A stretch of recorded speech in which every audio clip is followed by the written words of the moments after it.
Briefly जो है मैं दोनों का इंट्रोडक्शन करा देता हूँ। शायद इंट्रोडक्शन की ज़रूरत नहीं है, बहुत पॉपुलर पैनलिस्ट हैं हमारे, और इससे पहले भी जो है दीगर प्लेटफॉर्म्स में वो हमको जो है मुखातिब किए हैं।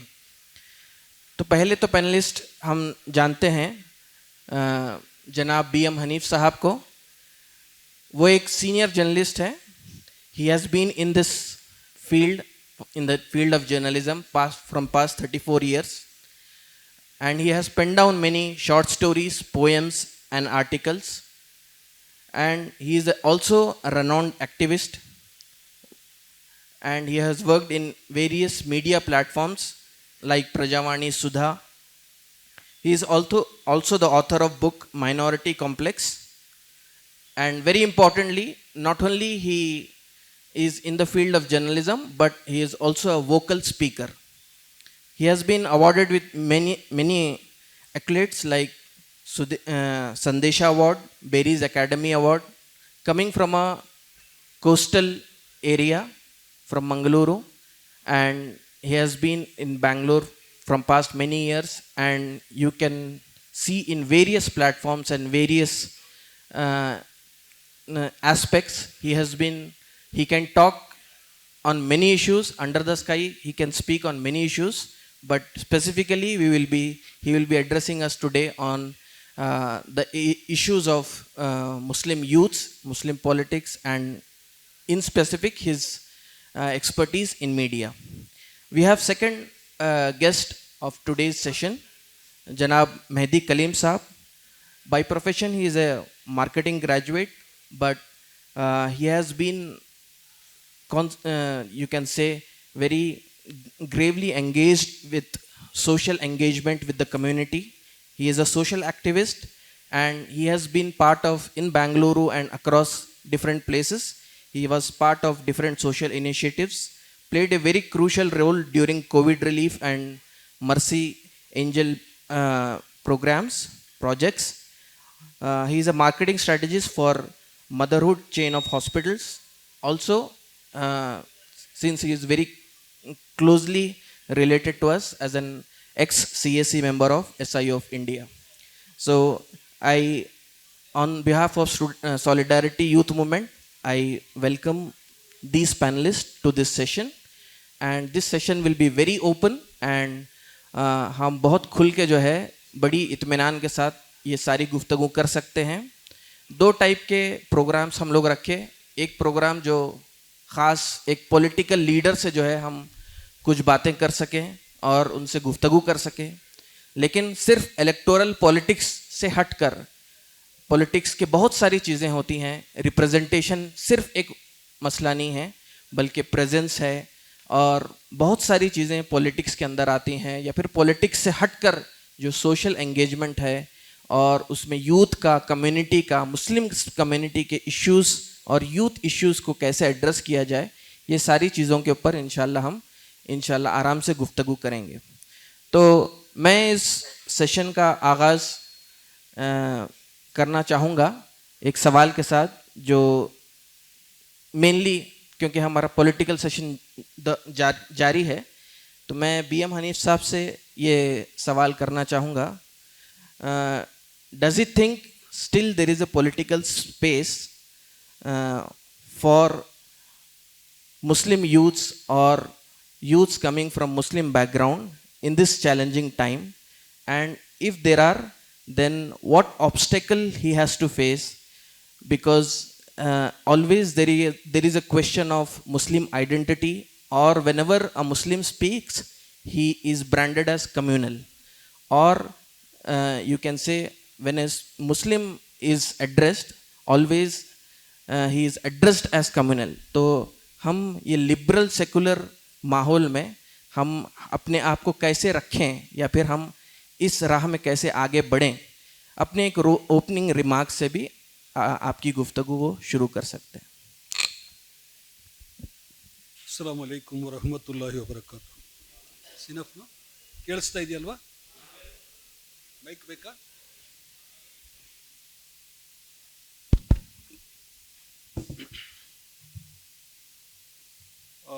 Respectable Mehdi Kaleem, and my all dear friends, ಬೆಳಿಗ್ಗೆ ನಾವು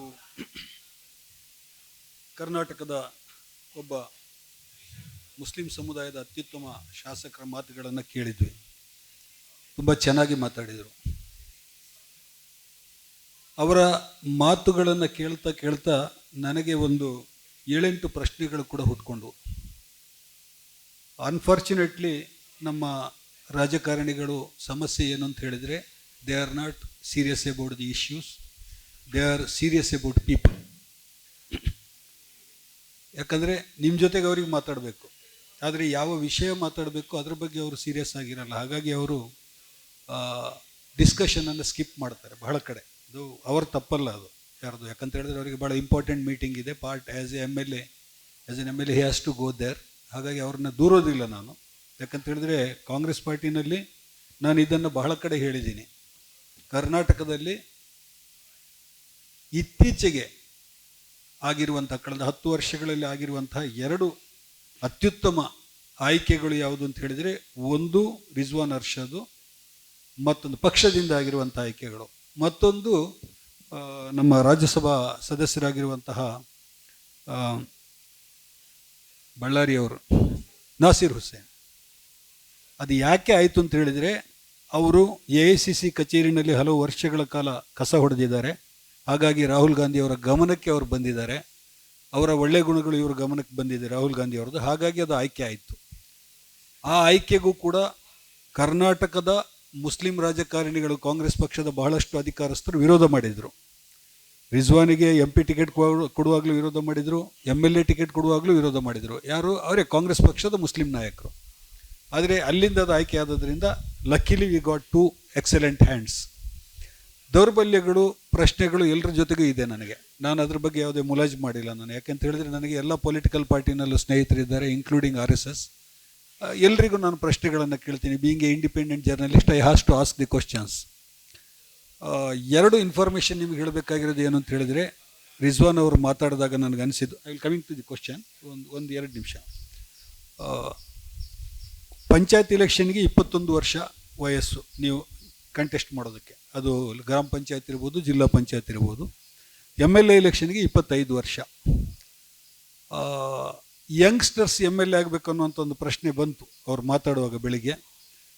ನನಗೆ ಗೊತ್ತಿರುವ ಇನ್ಫಾರ್ಮೇಷನ್ ಪ್ರಕಾರ ದೇಶದಲ್ಲಿ ಇವತ್ತು ಅತ್ಯಂತ ಯಂಗ್ಸ್ಟರ್ ಯಾರು MLA ಆಗಿದ್ದಾರೆ ಅಂತ ಹೇಳಿದರೆ, 27ನೇ ವಯಸ್ಸಿನಲ್ಲಿ ಒರಿಸ್ಸಾದಲ್ಲಿ ಚಂದ್ರಾನಿ ಮುರ್ಮು ಅಂತ ಒಬ್ಬರು ಹೆಣ್ಮಗಳು MLA ಆಗಿದ್ದಾರೆ 27ನೇ ವಯಸ್ಸಿಗೆ. That is the youngest MLA ಅಂತ ಹೇಳ್ಬಿಟ್ಟು ದೇಶದಲ್ಲಿ ಗುರುತಿಸುವಂಥದ್ದು. ಓಲ್ಡೆಸ್ಟ್ MLA ಅದು ನಾವು ಕರ್ನಾಟಕಕ್ಕೆ ಕ್ರೆಡಿಟ್ ಇದೆ, ಅದು ಬೇರೆ ಯಾವ ರಾಜ್ಯಕ್ಕೂ ಕೊಟ್ಟಿಲ್ಲ ನಾವು. 1930ರಲ್ಲಿ ಜನಿಸಿದ 93 ವರ್ಷ ವಯಸ್ಸಿನ ಶಾಮನೂರು ಶಿವಶಂಕರಪ್ಪ ಅವರು ಅತ್ಯಂತ ವಯಸ್ಸಾದ MLA.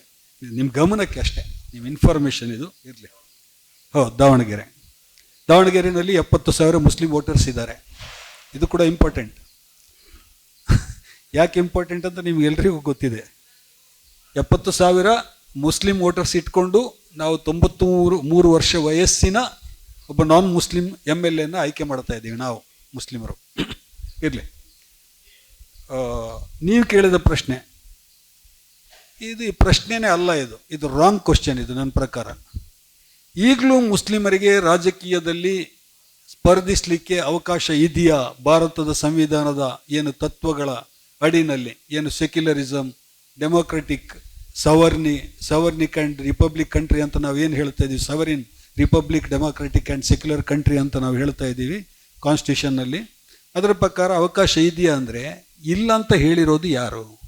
ಯಾರಾದರೂ ಹೇಳಿದ್ದಾರೆ ನಿಮಗೆ? ಯಾರೂ ಇದುವರೆಗೆ ಹೇಳಿಲ್ಲ. ನಮ್ಮ ಪ್ರಾಬ್ಲಮ್ ಏನು ಅಂತ ಹೇಳಿದರೆ, ನಾನು ಒಂದು ಮಾತನ್ನು ಆರಂಭದಲ್ಲಿ ಸ್ಪಷ್ಟಪಡಿಸ್ತೀನಿ ನಿಮಗೆ. ನಾನು ಆರಂಭದಲ್ಲೇ ಒಂದು ಮಾತನ್ನು ನಿಮಗೆ ಸ್ಪಷ್ಟಪಡಿಸ್ತೀನಿ. ಏನು ಅಂತ ಹೇಳಿದರೆ, ಇವತ್ತು ಸೋಷಿಯಲ್ ಇಶ್ಯೂಸ್ ಬೇರೆ, ಪೊಲಿಟಿಕಲ್ ಇಶ್ಯೂಸ್ ಬೇರೆ ಅಂತ ಇಲ್ಲ. ಪ್ರತಿಯೊಂದು ಸೋಷಿಯಲ್ ಇಶ್ಯೂಸ್ ಕೂಡ ನೀವು ಮಾತನಾಡುವಂತಹದ್ದು, ಪರ್ಟಿಕ್ಯುಲರ್ಲಿ ಮುಸ್ಲಿಮರು, ಇಟ್ಸ್ ಎ ಪೊಲಿಟಿಕಲ್ ಇಶ್ಯೂ. ಅದು ಥಿಯರಿಟಿಕಲಿ ಪೊಲಿಟಿಕಲ್ ಇಶ್ಯೂ ಆಗಿರಲಿಕ್ಕಿಲ್ಲ, ಆದರೆ ಪ್ರಾಕ್ಟಿಕಲಿ ಆಗಿದೆ. ಅದು ಪ್ರತಿಯೊಂದು ಪೊಲಿಟಿಕಲ್ ಇಶ್ಯೂ ನೀವು ಮಾತಾಡ್ತಾ ಇರೋದು ಅದು ಸೋಷಿಯಲ್ ಇಶ್ಯೂ ಕೂಡ ಆಗಿದೆ. ಅಂದರೆ ನಾವು ಇವತ್ತು ಸೋಷಿಯೋ ಪೊಲಿಟಿಕಲ್ ಇಶ್ಯೂ ಅಂತಲೇ ಮಾತಾಡಬೇಕಾಗತ್ತೆ ನಾವು ಪ್ರತಿಯೊಂದನ್ನು ಕೂಡ. ಆ ಥರದ ಸಿಚುವೇಶನ್ಗೆ ನಮ್ಮನ್ನು ತಂದು ಇಡಲಾಗಿದೆ. ಉದಾಹರಣೆಗೆ ಈಗ ನಾನು ಇಲ್ಲಿಂದಲೇ ಶುರು ಮಾಡ್ತೇನೆ. ಒಂದು ಸೆಕ್ಯುಲರಿಸಮ್ ಬಗ್ಗೆ ಹೇಳಿದ್ರಿ ನೀವು. ಮದ್ರಸಾ ವ್ಯವಸ್ಥೆ ಅಧಿಕೃತವಾಗಿ ವ್ಯವಸ್ಥಿತವಾಗಿ ಸ್ಟಾರ್ಟ್ ಆಗಿದ್ದು 10-11ನೇ ಶತಮಾನದಲ್ಲಿ ನಾನು ಓದಿರೋ ಪ್ರಕಾರ. ಅದಕ್ಕಿಂತ ಮುಂಚೆ ಇಸ್ಲಾಮಿಕ್ ಎಂಪೈರ್ನಲ್ಲಿ ಒಂದು ಪದ್ಧತಿ ಏನಿತ್ತು ಅಂತ ಹೇಳಿದರೆ, ಗುರುಗಳ ಹತ್ರ ಹೋಗಿ ನೀವು ಮದ್ರಸಾದಲ್ಲಿ ಎಜುಕೇಷನ್ ಕಲಿತಾ ಇದ್ರಿ ಇಸ್ಲಾಮಿಕ್ ಥಿಯಾಲಜಿಯನ್ನು. ಆಮೇಲೆ ಮನೆಗಳಿಗೆ ಹೋಗಿ ಕಲಿತಾ ಇದ್ರಿ ಅಥವಾ ಮಸೀದಿಗಳಲ್ಲಿ ಕಲಿತಾ ಇದ್ರಿ. ಅಧಿಕೃತವಾಗಿ ಒಂದು ವ್ಯವಸ್ಥಿತವಾದಂತಹ ಮದ್ರಸಾ ಸಿಸ್ಟಮ್ ಅನ್ನೋದು ಸ್ಕೂಲ್ ಇರ್ಬೋದು, ಕಾಲೇಜ್ ಇರ್ಬೋದು, ಯೂನಿವರ್ಸಿಟಿ ಇರ್ಬೋದು ಎಲ್ಲ ಸ್ಟಾರ್ಟ್ ಆಗಿದ್ದು 10-11ನೇ ಶತಮಾನದ ಹೊತ್ತಿಗೆ. ಆಗ ಆರಂಭದಲ್ಲಿ ಆ ಮದ್ರಸಾ ಸಿಸ್ಟಮ್ ಆರಂಭವಾದಾಗ ಅಲ್ಲಿದ್ದಂತಹ ಎಜುಕೇಷನ್ ಸಿಲೆಬಸ್ನಲ್ಲಿ ಕೇವಲ ಇಸ್ಲಾಮಿಕ್ ಲಾ ಇರಲಿಲ್ಲ. ಇಟ್ಸ್ ವೆರಿ ಇಂಟ್ರೆಸ್ಟಿಂಗ್, ನಾವು ಅಬ್ಸರ್ವ್ ಮಾಡಬೇಕಾಗಿರೋದು ಇದು. ಇಸ್ಲಾಮಿಕ್ ಲಾ ಅಂದರೆ ಶರೀಯತ್ತು, ನಮ್ಮ ಜನಜೀವನಕ್ಕೆ ಸಂಬಂಧಿಸಿದ್ದು, ನಮ್ಮ ಜೀವನ ಮರಣಕ್ಕೆ ಸಂಬಂಧಿಸಿದ್ದು ಎಲ್ಲ ಕಾನೂನುಗಳು. ಕುರಾನ್ ಅದ್ರ ಬಗ್ಗೆ ಏನು ಹೇಳುತ್ತೆ, ಹದೀಸ್ ಅದ್ರ ಬಗ್ಗೆ ಏನು ಹೇಳುತ್ತೆ, ಸುನ್ನಾ ಏನು ಹೇಳುತ್ತೆ ಅನ್ನುವಂಥದ್ದು. ಓವರ್ ದಿ ಇಯರ್ಸ್ ಅದು ಹೇಗೆ ಎವಾಲ್ವ್ ಆಗ್ತಾ ಹೋಯಿತು, ಮಾಡಿಫೈ ಆಗ್ತಾ ಹೋಯಿತು ಅಥವಾ ಅಪ್ಲಿಫ್ಟ್ ಆಗ್ತಾ ಹೋಯಿತು. ಮಾಡಿಫೈ ಅಂತ ನಾನು ಬಳಸೋದಿಲ್ಲ, ಯಾಕಂತ ಹೇಳಿದ್ರೆ ಆಯಾ ಕಾಲಕ್ಕೆ ತಕ್ಕಂತೆ ಸುಧಾರಣೆಗಳಾಗಿದೆ, ರೆಫಾರ್ಮ್ಸ್ ಆಗಿದೆ. ಆದರೆ ಆಗ ಕೂಡ ಮದ್ರಸಾ ಸಿಸ್ಟಮ್ ಆರಂಭವಾದಾಗ ಸಿಲೆಬಸ್ನಲ್ಲಿ ಮೆಡಿಸಿನ್ ಮತ್ತು ಮ್ಯಾಥ್ಸ್ ಇತ್ತು. ಇದು ಬಹಳ ಇಂಟ್ರೆಸ್ಟಿಂಗ್. ಇದು ಈ ಮೆಡಿಸಿನ್ ಮತ್ತು ಮ್ಯಾಥ್ಸ್ ಎಲ್ಲಿಂದ ಬಂತಾಗಿದ್ರೆ, it came from the outside the framework. ಅಂದರೆ ಮೊಹಮ್ಮದ್ ಪೈಗಂಬರ್ ಸಲ್ಲಲ್ಲಾಹು ಅಲೈಹಿ ವಸಲ್ಲಂ ಅವರಿಗಿಂತ ಹಿಂದೆ ಇದ್ದಂಥ ಪ್ರೀ ಇಸ್ಲಾಮಿಕ್, ಪ್ರೀ ಮೊಹಮ್ಮದನ್ ಸಿವಿಲೈಸೇಷನ್ನಿಂದ ನಾವು ತಗೊಂಡಿದ್ದೀವಿ. ನಾವು ಅದನ್ನು ತಗೊಂಡು ಎಲ್ಲಿಯವರೆಗೆ ನಮ್ಮ ಕಮ್ಯುನಿಟಿ ಕಾಂಟ್ರಿಬ್ಯೂಷನ್ ಕೊಟ್ಟಿದೆ ಅಂದರೆ, ಗ್ಲೋಬಲ್ ನೀವು ಸೀನರಿ ನೀವು ನೋಡಿದರೆ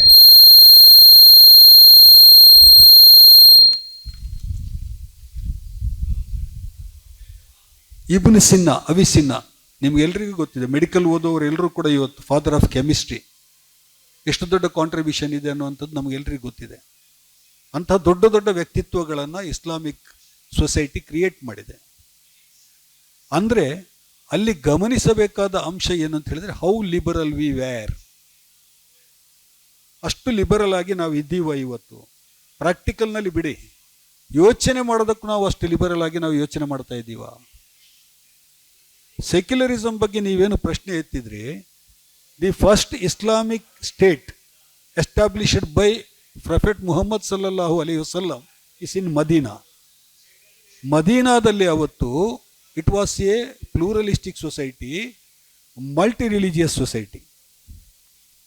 ಎಲ್ಲ ಧರ್ಮದವರಿಗೂ ಅವರವರ ಆರಾಧನೆಗಳನ್ನು ಆಚರಿಸುವಂಥ ಸ್ವಾತಂತ್ರ್ಯ ಇದೆ ಅಂತ ಹೇಳಿದಂತಹ ಮೊದಲ ಸ್ಟೇಟ್ ಅದು. ವಿಶ್ವಸಂಸ್ಥೆಯ ಮಾನವ ಹಕ್ಕುಗಳ ಚಾರ್ಟರನ್ನು ತಯಾರು ಮಾಡುವಾಗ ಅದೇ ಮದೀನಾ ಸ್ಟೇಟ್ನಲ್ಲಿದ್ದಂತಹ charter of minority rights, rights of minorities, charter of minority rights ಅಲ್ಲಿಂದ ಮತ್ತು ಫ್ರೆಂಚ್ ಕ್ರಾಂತಿಯ ಚಾರ್ಟರ್ ಆಫ್ ಹ್ಯೂಮನ್ ಡಿಗ್ನಿಟಿಯಿಂದ ಅಂಶಗಳನ್ನು ತೆಗೆದುಕೊಂಡು ವಿಶ್ವಸಂಸ್ಥೆಯವರು ಚಾರ್ಟರನ್ನು ತಯಾರು ಮಾಡಿದ್ದಾರೆ. ಅಂದರೆ ಮದೀನಾದಲ್ಲಿದ್ದಂತಹ ಆಡಳಿತ, ನಾವು ಏನು ನೀವು ಮೊದಲ ನಾವು ಸ್ಟೇಟ್ ಅಂತ ಹೇಳ್ತೀವಿ, ಇಸ್ಲಾಮಿಕ್ ಸ್ಟೇಟ್ ಅಂತ, ಅಲ್ಲಿ ಎಲ್ಲ ಧಾರ್ಮಿಕ ಅಲ್ಪಸಂಖ್ಯಾತರಿಗೂ ಅವರ ಹಕ್ಕುಗಳಿಗೆ ರಕ್ಷಣೆ ಮತ್ತು ಸ್ವಾತಂತ್ರ್ಯ ಇತ್ತು, ಆರಾಧನೆಯ ಸ್ವಾತಂತ್ರ್ಯ ಇತ್ತು. ಅವರ ಧರ್ಮಗಳ ಹೊರತಾಗಿಯೂ ಅವರ ಆರಾಧನಾ ಕ್ರಮಗಳ ಹೊರತಾಗಿಯೂ ಮದೀನಾದ ಮೇಲೆ ಯಾವುದೇ ಹೊರ ದೇಶದವರು ದಾಳಿ ಮಾಡಿದರೆ ಇಲ್ಲಿರುವವರನ್ನು, ಪ್ರಜೆಗಳನ್ನು ರಕ್ಷಿಸುವಂತಹ ಹೊಣೆಗಾರಿಕೆ ಆ ಇಸ್ಲಾಮಿಕ್ ಸ್ಟೇಟ್ಸ್ಗೆ ಇತ್ತು. ಅಂದರೆ ಇಲ್ಲಿ ನೀವು ಕಮ್ಯುನಲಿಸಮ್ನ ಕ್ವಶನ್ ಎಲ್ಲಿ ಬಂತು, ಇಲ್ಲಿ ಕಮ್ಯುನಲ್ ಅಂತ ಇಲ್ಲಿ ಹೇಗೆ ಹೇಳಲಿಕ್ಕೆ ನಾವು ಸಾಧ್ಯ ಆಗುತ್ತೆ ಮುಸ್ಲಿಮರನ್ನು? ಪ್ರಾಬ್ಲಮ್ ಏನಂದರೆ, ಯಾರು ಹೇಳ್ತಾ ಇದ್ದಾರೆ ಅದನ್ನು ನಾವು ಒಪ್ಕೊಂಡಿದ್ದೀವಿ. ಇದು ಸಮಸ್ಯೆ ನಮಗಿರೋದು. ನಮಗೆ ನಮ್ಮ ಪೊಲಿಟಿಕಲ್ ಐಡಿಯಾಲಜಿ ಏನು ಅನ್ನೋದು ಗೊತ್ತಿಲ್ಲ. Number 1, are you a leftist, are you a rightist, are you a centrist, are you a socialist, are you a capitalist? ಗೊತ್ತಾ ನಿಮಗೆ? ಯಾರಿಗಾದ್ರೂ ಉತ್ತರ ಗೊತ್ತಾ? ನೀವೆಲ್ಲ ಎನ್ಲೈಟೆಂಡ್ ಕ್ಲಾಸ್. ನನಗೆ ಬಹಳ ಖುಷಿಯಾಗೋದು, ಈ ಇಂಟೆಲಿಜೆನ್ಸಿಯಾ ಕ್ಲಾಸ್ ಜೊತೆಗೆ ಮಾತಾಡೋದಿದೆಯಲ್ಲ ನಮ್ಮ ಸಮುದಾಯದ, ಇದು ಬಹಳ ಸಂತೋಷದ ಕೆಲಸ ಇದು. ನಾನು ಅದಕ್ಕೆ ಎಷ್ಟು ದೂರ ಇದ್ರೂ ಹೋಗ್ತೀನಿ, ನಾನು ಮಾತಾಡ್ಲಿಕ್ಕೆ ಕರೆದ್ರೆ ನಾನು. ಯಾಕೆಂತ ಹೇಳಿದ್ರೆ ನಮ್ಮ ಸೊಸೈಟಿ ಇವತ್ತು ಫೇಸ್ ಮಾಡ್ತಾ ಇರುವಂಥ ಬಹಳ ದೊಡ್ಡ ಸಮಸ್ಯೆ ಏನು ಅಂತ ಹೇಳಿದ್ರೆ ಲ್ಯಾಕ್ ಆಫ್ ಇಂಟೆಲಿಜೆನ್ಸಿಯಾ. ನಮ್ಮಲ್ಲಿ ಬುದ್ಧಿಜೀವಿ ವರ್ಗ ಅಂತ ಇಲ್ಲ. ಎಮ್ ಎನ್ ರಾಯ್ ಇದನ್ನು ಅವಾಗಲೇ ಬರೆದಿದ್ದಾರೆ. M N Roy the historical role of Islam ಅಂತ ಒಂದು ಪುಸ್ತಕವನ್ನು ಬರೆದಿದ್ರು. ನಾನು ಕನ್ನಡಕ್ಕೆ ಅನುವಾದ ಮಾಡಿ 3 ಪ್ರಿಂಟ್ ಆಯ್ತು. ಅದು ಅಷ್ಟು ಸೇಲಾಗಿ ಭಾಳ ವರ್ಷಗಳಾಯ್ತು. ಅದನ್ನು ಇನ್ನೊಂದ್ಸಲ ಪ್ರಿಂಟ್ ಮಾಡಬೇಕು. ಅದನ್ನು ಅಷ್ಟು ಚೆನ್ನಾಗಿದೆ ಅದು. He was a noted top level Marxist at a time, ಗೊತ್ತಿದೆ ನಿಮಗೆ. ಆಮೇಲೆ ಭಾರತಕ್ಕೆ ವಾಪಸ್ ಬಂದು he was equal with Lenin at that time. ಮಾರ್ಕ್ಸಿಸಮ್ನಲ್ಲಿ ಭಾರತಕ್ಕೆ ಬಂದು ನಿಯೋ ಹ್ಯೂಮನಿಸಮ್ ಅಂತ ಹೊಸ ಪೊಲಿಟಿಕಲ್ ಥಿಯರಿಯನ್ನು ಪ್ರೀಚ್ ಮಾಡಿದ್ರು ಅವರು. ನಮ್ಮ SR ಬೊಮ್ಮಾಯಿ ಅಂತ ನಮ್ಮ ಹಿಂದಿನ ಚೀಫ್ ಮಿನಿಸ್ಟರ್ ಇದ್ರು, ಅವರು ಯಾವಾಗಲೂ ಹೇಳ್ಕೊಳ್ತಾ ಇದ್ರು, ನಾನು ರಾಯಿಸ್ಟ್ ಅಂತ, ನಾನು ರಾಯ್ ತತ್ವಗಳನ್ನು ಪ್ರತಿಪಾದಿಸ್ತೇನೆ ಅಂತ ಹೇಳ್ಬಿಟ್ಟು. ಅವರು ಇದನ್ನು ಹೇಳ್ತಾರೆ. ಅವರ ಪುಸ್ತಕದಲ್ಲಿ ಈ ರೆಫರೆನ್ಸ್ ಬರುತ್ತೆ. ಇರಲಿ, ಸಬ್ಜೆಕ್ಟ್ ಬಿಟ್ಟು ಹೋಗೋದು ಬೇಡ. ನಾನು ಹೇಳಬೇಕಾಗಿದ್ದು ಏನು ಅಂತ ಹೇಳಿದ್ರೆ, ಸೆಕ್ಯುಲರಿಸಮ್ ಅನ್ನೋದಿದೆಯಲ್ಲ, ಅದು ನಮ್ಮ ರಕ್ತದಲ್ಲಿರುತ್ತೆ. ನೀವು ಕಮ್ಯುನಲ್ ಆದರೆ you can't be a Muslim. This is very important. ಯಾರೋ ಒಬ್ಬ ಕಮ್ಯುನಲ್ ಆಗಿದ್ದಾನೆ ಅಂತ ಹೇಳ್ಬಿಟ್ಟು ನಾವು ಕಮ್ಯುನಲ್ ಆಗ್ಲಿಕ್ಕೆ ಆಗೋದಿಲ್ಲ. ಯಾಕಂತ ಹೇಳಿದ್ರೆ ನೀವು ಕಮ್ಯುನಲ್ ಆದರೆ ನೀವು ಮುಸ್ಲಿಂ ಆಗಿ ಇರೋದಿಲ್ಲ. ನೀವು ಡೆಮಾಕ್ರೆಟಿಕ್ ಅಲ್ಲ ಅಂದರೆ ನೀವು ಮುಸ್ಲಿಮರಾಗಿರ್ಲಿಕ್ಕೆ ಸಾಧ್ಯ ಇಲ್ಲ. ಈ ಡೆಮಾಕ್ರಸಿ ಮತ್ತು ಸೆಕ್ಯುಲರಿಸಮ್ ಎನ್ನುವಂಥ 2 ಪ್ರಿನ್ಸಿಪಲ್ ಅದು ಇಸ್ಲಾಮಿನ ರಾಜಕೀಯ ಫಿಲಾಸಫಿನಲ್ಲಿ ಅಂತರ್ಗತವಾಗಿದೆ. ಇದು ಅರ್ಥ ಆಗಬೇಕು ಅಂತ ಹೇಳಿ ಅಂದರೆ ಇಸ್ಲಾಮಿನ ಹಿಸ್ಟ್ರಿಯನ್ನು ನೀವು ಓದಿದರೆ ಗೊತ್ತಾಗುತ್ತೆ, ಪೊಲಿಟಿಕಲ್ ಹಿಸ್ಟ್ರಿಯನ್ನು. ಹಾಗಾಗಿ ನೀವು ಹೇಳಿದ ಪ್ರಶ್ನೆ ಇದೆಯಲ್ಲ, ಅದು ಪ್ರಶ್ನೆನೇ ಅಲ್ಲ ನನ್ನ ಪ್ರಕಾರ. ಆದರೆ ನಮ್ಮ ಸಮಸ್ಯೆ ಏನು ಅಂತ ಹೇಳಿದ್ರೆ,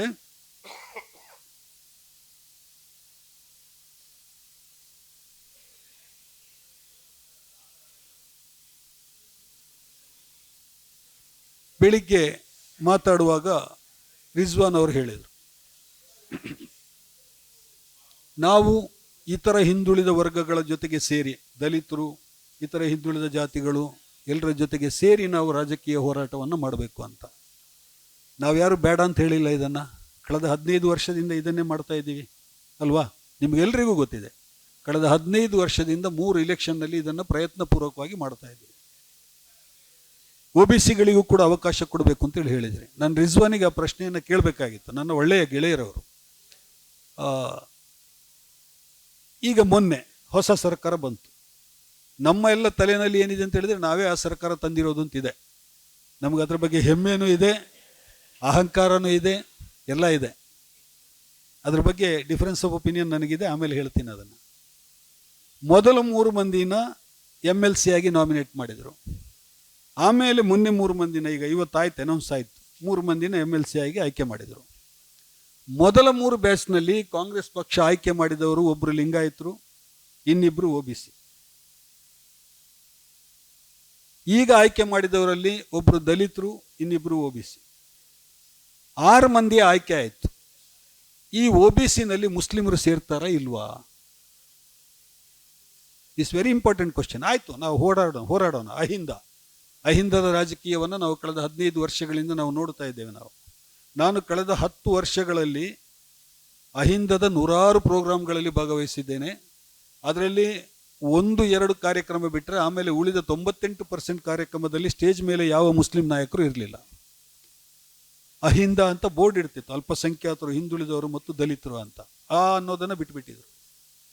ಅಲ್ಪಸಂಖ್ಯಾತರು ಕೆಳಗಡೆ ಇರ್ತಿದ್ರು ಎಲ್ಲ ಸಭೆಗಳಲ್ಲಿ. ಪ್ರಜ್ಞಾಪೂರ್ವಕವಾಗಿ ಇದನ್ನು ಹೇಳ್ತೀನಿ. ನಾನು 2 ಸಭೆಗಳಲ್ಲಿ ಪ್ರೊಟೆಸ್ಟ್ ಕೂಡ ಮಾಡಿದ್ದೆ ನಾನು ಇದಕ್ಕೆ. ನೀವು ಅಹಿಂದದ ಪರವಾಗಿ ಯಾಕೆ ಮಾತಾಡ್ತೀರಿ ನೀವು? ಎಲ್ಲಿದ್ದಾರೆ ಮೇಲೆ ಸ್ಟೇಜಲ್ಲಿ ಅಂತ. ನೀವೇ ಬನ್ನಿ ಸರ್ ಅಂದರು ಒಂದು ಕಡೆ. ನನಗೆ ನಾನು ಯಾಕೆ ಬರಲಿ ಅಂದೆ.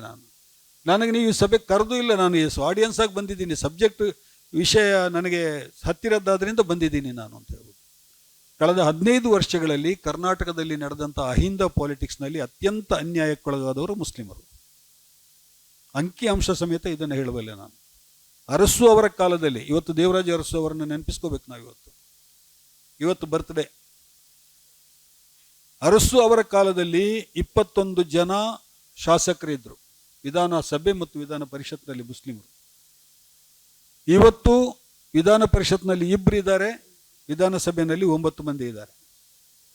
ಕಳೆದ ಅಸೆಂಬ್ಲಿ ಚುನಾವಣೆಯಲ್ಲಿ ನಾನು ಈ ಪ್ರಶ್ನೆಯನ್ನು ಪದೇ ಪದೇ ಕಾಂಗ್ರೆಸ್ ಪಕ್ಷದ ನಾಯಕರ ಮುಂದೆ ಇಡ್ತಾ ಬಂದೆ, ಪಬ್ಲಿಕ್ ಫಂಕ್ಷನ್ಗಳಲ್ಲಿ. ನಾನು some of my friends branded me as anti Congress.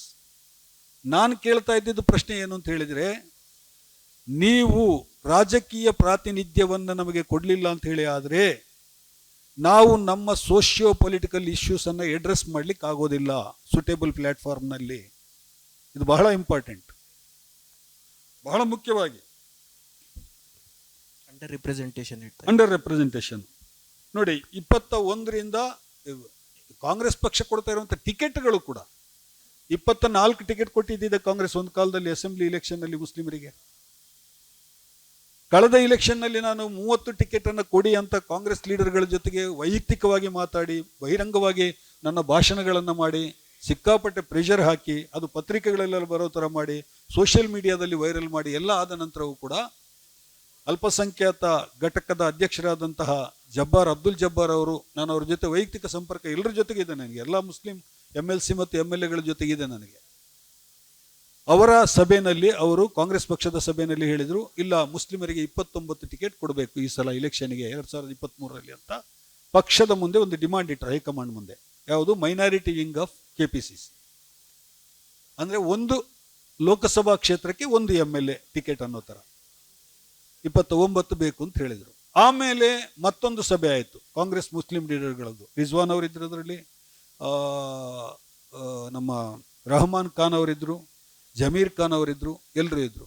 ಅಲ್ಲಿ ಒಂದು ಸಭೆಯಾಗಿ ಆ ಸಭೆಯಲ್ಲಿ ಇಲ್ಲ, ನಾವು 29 ಕೇಳಿದರೆ ಜಾಸ್ತಿ ಆಗುತ್ತೆ, ಪಕ್ಷಕ್ಕೆ ಕೊಡ್ಲಿಕ್ಕೆ ಆಗಲ್ಲ, ನಾವು 24 ಕೇಳೋಣ ಅಂತ ಹೇಳ್ಬಿಟ್ಟು 24 ಕೇಳಿದರು ಟಿಕೆಟ್. ಕೊನೆಗೆ ಹೈಕಮಾಂಡ್ ಕೊಟ್ಟಿದ್ದು 15 ಟಿಕೆಟ್.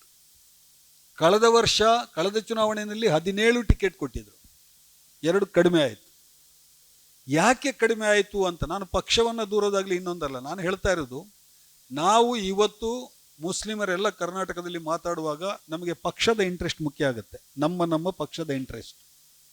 ಯಾವ ರಾಜಕಾರಣಿಗೂ ಕೂಡ ನಮ್ಮ ಸಮುದಾಯದ ಇಂಟ್ರೆಸ್ಟ್ ಮುಖ್ಯ ಅಂತ ಕಾಣಿಸ್ತಾ ಇಲ್ಲ. ಕಾರಣಗಳು ಬೇರೆ ಬೇರೆ ಕೊಡ್ತಾರೆ.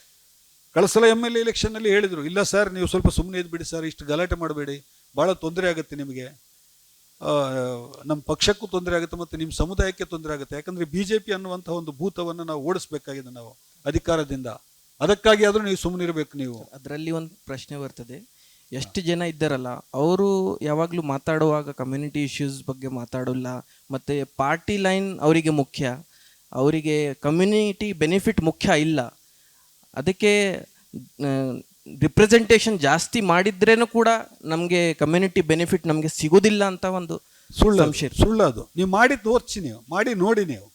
ನೀವು ಏನೂ ಮಾಡದೆ ನೀವು ಯಾರೋ ಒಬ್ಬ ಹೇಳ್ತಾನೆ, ನಾನು ಮದುವೆ ಆದರೆ ಭಾಳ ತೊಂದರೆ ಆಗ್ತದ್ರಿ, ಮದುವೆ ಆಗೋದು ಆಗಿ ನೋಡಪ್ಪ ನೀನು ಮೊದಲು, ಆಮೇಲೆ ಹೇಳಿದ್ನಿ. ನೀನು ಸುಮ್ಮನೆ ದೂರ ನಿಂತ್ಕೊಂಡ್ಬಿಟ್ಟಿಲ್ಲ, ಮದುವೆ ಆದರೆ ಭಾಳ ತೊಂದರೆ ಇದೆ ಅಂತ. ಹೀಗೆ ಹೇಳಿದವರೆಲ್ಲ ಮದುವೆ ಆಗಿ 3-4 ಮಕ್ಕಳು, ಯಾರಿಗೆ ಮದುವೆ ಆಗಿದಲ್ಲ ಅವರು ಏನು ಮಾಡ್ತಾ ಇಲ್ಲ ಅಂತ. ಅಲ್ಲಿ ನೀವು ನಿಮ್ಮ ತಪ್ಪದು. ನೀವು ಯಾರನ್ನು ಆಯ್ಕೆ ಮಾಡಿದ್ರಿ? ನೀವು ಯಾರನ್ನು ಆಯ್ಕೆ ಮಾಡಿದ್ರಿ? ನೀವು ಆಯ್ಕೆ ಮಾಡ್ತಾ ಇರೋದು ಬೆಂಗಳೂರು ಕೇಂದ್ರಿತ ರಾಜಕೀಯ ಬ್ಯಾಕ್ಗ್ರೌಂಡ್ ಇರುವಂತಹ ಮೋಸ್ಟ್ ಕರಪ್ಟ್ ಲೀಡರ್ಗಳನ್ನು ಆಯ್ಕೆ ಮಾಡ್ತಾ ಇದ್ದೀರಿ ಅಲ್ವಾ? ಯೋಚನೆ ಮಾಡಿ ನೀವು, ಮುಸ್ಲಿಂ ಲೀಡರ್ಸ್ ಯಾರು? ತಮಾಷೆ ಏನು ಗೊತ್ತಾ,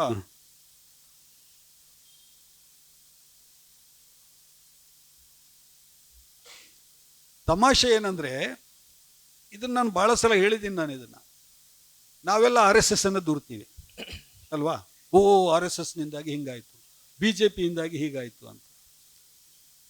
6,000 ಕೋಟಿ ರೂಪಾಯಿಯ ಒಂದು ಕಾರ್ಪೊರೇಟ್ ಬ್ಯಾಂಕ್ನ ಹಗರಣ ಆಯಿತು. ಬಡ ಮುಸ್ಲಿಮರು, ಮಧ್ಯಮ ವರ್ಗದ ಮುಸ್ಲಿಮರು ಹೊಟ್ಟೆ ಬಟ್ಟೆ ಕಟ್ಟಿ ದುಡಿದು ಗಳಿಸಿದಂತಹ ಹಣವನ್ನು ಆ ಬ್ಯಾಂಕಿನಲ್ಲಿ ಹೂಡಿಕೆ ಮಾಡಿದರು. ಯಾರು? RSSನವ್ರು ಮಾಡಿದ್ರಾ? 12,000 ಕೋಟಿ ರೂಪಾಯಿಯ IMA ಹಗರಣ ಆಯಿತು. ಅದರಲ್ಲಿ ಬಡ ಮುಸ್ಲಿಮರು ಮಾತ್ರ ಅಲ್ಲ, ಮಧ್ಯಮ ವರ್ಗದ ಮುಸ್ಲಿಮರು ಇದ್ರು, ಸ್ವಲ್ಪ ಮುಸ್ಲಿಮೇತರರು ಕೂಡ ಇದ್ರು. ಯಾರು? RSSನವ್ರು ಮೋಸ ಮಾಡಿದ್ರೆ ನಿಮಗೆ, ಸಮುದಾಯಕ್ಕೆ. ಲಕ್ಷಾಂತರ ಕೋಟಿ ರೂಪಾಯಿಯ ವಕ್ಫ್ ಆಸ್ತಿಯ ದುರುಪಯೋಗ ನಡೀತಾ ಇದೆ ಇವತ್ತು. ಪ್ರಭಾವಶಾಲಿ ಲೀಡರ್ಗಳು ನಮ್ಮ ಸಮುದಾಯದವರು ಬಾಡಿಗೆಗೆ ತಗೊಂಡಿದ್ದಾರೆ, ಅದನ್ನು ಲೀಸಿಗೆ 50 ವರ್ಷಕ್ಕೆ 100 ವರ್ಷಕ್ಕೆಲ್ಲ ದೊಡ್ಡ ಆಸ್ತಿ. ಅದನ್ನು ಅವರು ಭಾಗ ಮಾಡಿಬಿಟ್ಟು ಸಾವಿರಾರು ರೂಪಾಯಿ ಬಾಡಿಗೆಗೆ ಸಬ್ಲೀಸ್ ಕೊಡ್ತಾ ಇದ್ದಾರೆ. ಕೇಸ್ ನಡೀತಾ ಇದೆ ಕೋರ್ಟ್ಗಳಲ್ಲಿ. 5 ಸ್ಟಾರ್ ಹೋಟೆಲ್, ಬೆಂಗಳೂರಿನ ಅತ್ಯಂತ ದೊಡ್ಡ ಪ್ರತಿಷ್ಠಿತ 5 ಸ್ಟಾರ್ ಹೋಟೆಲ್ಗಳು ವಕ್ಫ್ ಆಸ್ತಿ, ಅದು ಲೀಸಿಗೆ ಕೊಟ್ಟಿದ್ದೀವಿ ನಾವು.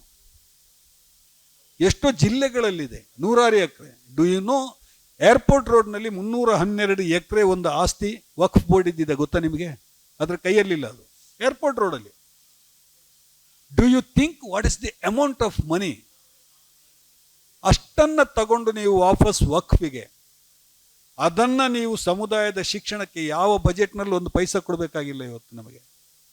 ಅದರಿಂದ ಬಂದ ದುಡ್ಡಿಂದ ಇಡೀ ಕರ್ನಾಟಕದಲ್ಲಿರುವಂತಹ ಮುಸ್ಲಿಂ ಮಕ್ಕಳ ಎಜುಕೇಷನ್ಗೆ ಫ್ರೀ ಎಜುಕೇಷನ್ ಕೊಡ್ಲಿಕ್ಕೆ ಸಾಧ್ಯ ಇದೆ. ಅಷ್ಟು ಆಸ್ತಿಯಿಂದ ಅಷ್ಟು ಆದಾಯ ಬರುತ್ತೆ ನಮಗೆ. ಅದೇನು RSS ನವರು ತಿಂದ್ರ ಅದನ್ನ? ಇದು ದೊಡ್ಡ ಸಮಸ್ಯೆ ನಮ್ದು. ಇದು ನಾವು ನಮ್ಮ ರೆಪ್ರೆಸೆಂಟೇಟಿವ್ಸ್ ಅನ್ನು ಆಯ್ಕೆ ಮಾಡುವಾಗ ಈ ಪ್ರಶ್ನೆಗಳನ್ನು ಸಮುದಾಯದ ಒಳಗಡೆ ಚರ್ಚೆ ಮಾಡ್ತಾ ಇಲ್ಲ. ನಾವು ಚರ್ಚೆ ಮಾಡ್ಬೇಕು. ನಾವು ಲೀಡರ್ಶಿಪ್ ಇಲ್ಲ. ನೀವು ಹೇಳಿದ್ರಿ ಲೀಡರ್ಶಿಪ್ ಅಲ್ರಿ. 4 ಲಕ್ಷ ಜನ ಮಂಗಳೂರಿನಲ್ಲಿ NRC ವಿರೋಧ ಪ್ರತಿಭಟನೆಗೆ ಸೇರಿದ್ರು.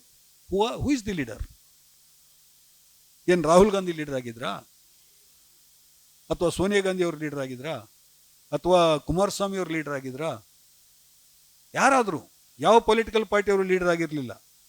ಸಮುದಾಯ ಲೀಡರ್ ಆಗಿತ್ತು ಅವಾಗ. 2.5-3 ಲಕ್ಷ ಜನ ಬೆಂಗಳೂರಿನಲ್ಲಿ ಸೇರಿದ್ರು. ಏನಾದರೂ ಗಲಾಟೆ ಆಯ್ತಾ? ಏನಾದರೂ ಒಬ್ಬ ವ್ಯಕ್ತಿಗೆ ಏನಾದರೂ ನೋವಾಗುವಂಥದ್ದು ಘಟನೆ ನಡೀತಾ? ಯಾರು ಲೀಡರ್ ಆಗಿದ್ರಲ್ಲಿ? ಇಡೀ ಕಮ್ಯುನಿಟಿ ಲೀಡರ್ಶಿಪ್ ತಗೊಂಡಿತ್ತು. ಪೊಲಿಟಿಕಲ್ ಲೀಡರ್ಶಿಪ್ ಅಲ್ಲ ಅದು, ಸೋಷಿಯಲ್ ಲೀಡರ್ಶಿಪ್ ಅದು. ಅಂದರೆ ಸಾಧ್ಯ ಆಗಲ್ಲ ಅನ್ನೋದು ಸುಳ್ಳದು. ಸಾಧ್ಯ ಆಗುತ್ತೆ ನಮಗೆ ಲೀಡರ್ಸ್ ಇದ್ದಾರೆ ನಮ್ಮಲ್ಲಿ. ಆದರೆ ಸರಿಯಾದ ಡೈರೆಕ್ಷನ್ ನಮಗೆ ಸಿಗ್ತಾ ಇಲ್ಲ, ಸರಿಯಾದ ಫೋಕಸ್ ಸಿಗ್ತಾ ಇಲ್ಲ. ನಾವು ಅದ್ರ ಬಗ್ಗೆ ಯೋಚನೆ ಮಾಡ್ತಾ ಇಲ್ಲ. ಹೊಸ ಲೀಡರ್ಶಿಪ್ಪನ್ನು ಕ್ರಿಯೇಟ್ ಮಾಡೋದ್ರ ಬಗ್ಗೆ ನಾವು ಯೋಚನೆ ಮಾಡ್ತಾ ಇಲ್ಲ. ಪೊಲಿಟಿಕಲ್, ನೀವು ಇದರಲ್ಲೂ ರಾಜಕೀಯ ಸಿದ್ಧಾಂತದ ಬಗ್ಗೆ ನಾನು ಹೇಳಿದೆ. ನಾವೇನು ಇಂಗ್ಲೀಷ್ನಲ್ಲಿ ಅದಕ್ಕೊಂದು ಶಬ್ದ ಬಳಸಿದ್ದೀವಿ, ಅದು ಸರಿಯಾಗಲ್ಲ. ಸಿದ್ಧಾಂತ ಅನ್ನುವಂಥದ್ದು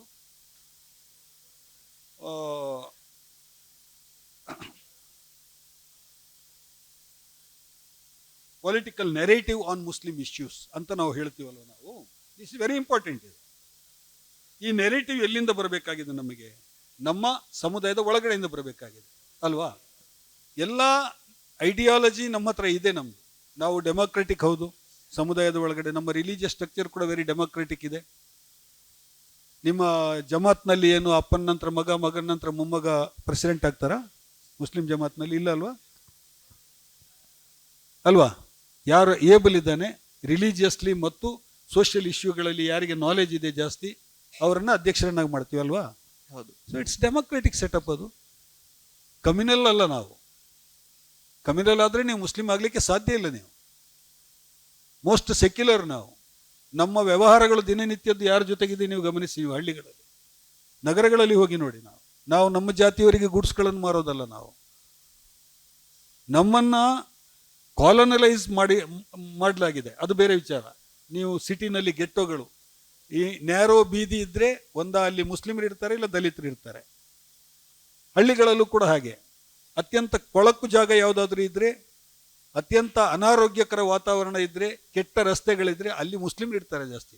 ನಾವು ನೋಡಿದ್ದೀವಿ. ನಾವು ಬಹಳ ಕಡೆ 11-13 ಸ್ಲಮ್ಗಳಲ್ಲಿ ನಮ್ಮ ನಿಸಾರ್ ಅಹಮದ್ ಅವರು ಒಂದು 5-6-8 ವರ್ಷದ ಹಿಂದೆ ಒಂದು ಸರ್ವೆ ಮಾಡಿದಾಗ ಅತ್ಯಂತ ಹೆಚ್ಚು ಜನ ಅಲ್ಲಿ ಇದ್ದಿದ್ದು ಮುಸ್ಲಿಮರು ಮತ್ತು ದಲಿತರು, ಇವತ್ತಿಗೂ ಕೂಡ ಸ್ಲಮ್ನಲ್ಲಿ.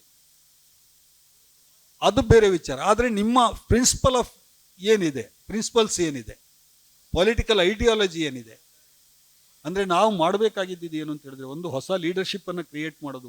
ನಾನು ಅದಕ್ಕೆ ಹೇಳಿದ್ದೆ, 21 ವರ್ಷ ಪಂಚಾಯತಿಗೆ, 25 ವರ್ಷ ಅಸೆಂಬ್ಲಿಗೆ. ನೀವು ಬಹಳ ಮಂದಿ ನೀವು ಅದಾದ ತಕ್ಷಣ ಶುರು ಮಾಡ್ಬೇಕು ನೀವು. ಯಾಕಂದರೆ ಆಲ್ ಸೋಷಿಯೋ ಪೊಲಿಟಿಕಲ್ ಇಶ್ಯೂಸ್ ನಿಮಗೆ ಈಗ ನಾನು ಮಾತಾಡೋದು ಬರೋವಾಗ ನಾನು ಯೋಚಿಸ್ತಾ ಬರ್ತಾ ಇದ್ದೇನೆ.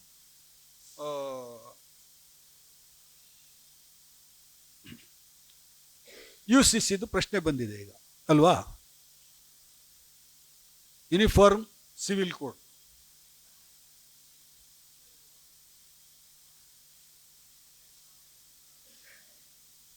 ಯೂನಿಫಾರ್ಮ್ ಸಿವಿಲ್ ಕೋಡ್ನ ಪ್ರಶ್ನೆ ಬಂದಿದೆ ಇವತ್ತು. ನಿಮ್ಮ ಹತ್ರ ಒಂದು ಪ್ರಶ್ನೆ ಕೇಳಲಿಕ್ಕೆ ಬಯಸ್ತೀನಿ ನಾನು. ನಮಗೆ ಶರಿಯಾದಲ್ಲಿ, ಮುಸ್ಲಿಂ ಪರ್ಸನಲ್ ಲಾದಲ್ಲಿ ಒಂದು ಪ್ರೊವಿಷನ್ ಕೊಡಲಾಗಿದೆ. ಏನು ಅಂತ ಹೇಳಿದ್ರೆ 4 ಮದುವೆಯನ್ನು ಆಗಬಹುದು ಅಂತ. ಪ್ರತಿಯೊಬ್ಬ ಗಂಡು 4 ಮದುವೆಯನ್ನು ಆಗಬಹುದು. ಕೆಲವು ಕಂಡೀಷನ್ಸ್ ಇದೆ. Every freedom there is no absolute freedom. ಕಾನ್ಸ್ಟಿಟ್ಯೂಷನ್ನಲ್ಲೂ ಇಲ್ಲ, ಎಲ್ಲೂ ಇಲ್ಲ, ಯಾವ ಧರ್ಮದಲ್ಲೂ ಇಲ್ಲ. ಅದು it's all restricted. All the freedoms are restricted.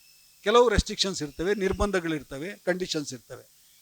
ಈ ಪ್ರೊವಿಷನ್ ಅನ್ನ ನಿಮ್ಮಲ್ಲಿ ಬಳಸಿಕೊಂಡಿರುವವರು ಕೈ ಎತ್ತಿ. ಯಾರಾದ್ರೂ ಇದ್ದಾರ? ನಾನು ಬೆಳಿಗ್ಗೆ ಬರುವಾಗ ಯಾರೋ ಫೋನ್ ಮಾಡಿದ್ರು ಹಾಸನದವ್ರು, ಅವ್ರಿಗೆ ಕೇಳ್ತಾ ಇದ್ದೆ ನಾನು, ನಿಮ್ಮ ಊರಲ್ಲಿ ಒಂದಕ್ಕಿಂತ ಹೆಚ್ಚು ಮದುವೆಯಾದ ಮುಸ್ಲಿಮರು ಎಷ್ಟು ಮಂದಿ ಇದ್ದಾರೆ ಅಂತ ಕೇಳಿದೆ. ನಾನು ಕುತೂಹಲಕ್ಕೆ ಒಂದು ಪ್ರಶ್ನೆ ಕೇಳಿದೆ ಅವರಿಗೆ.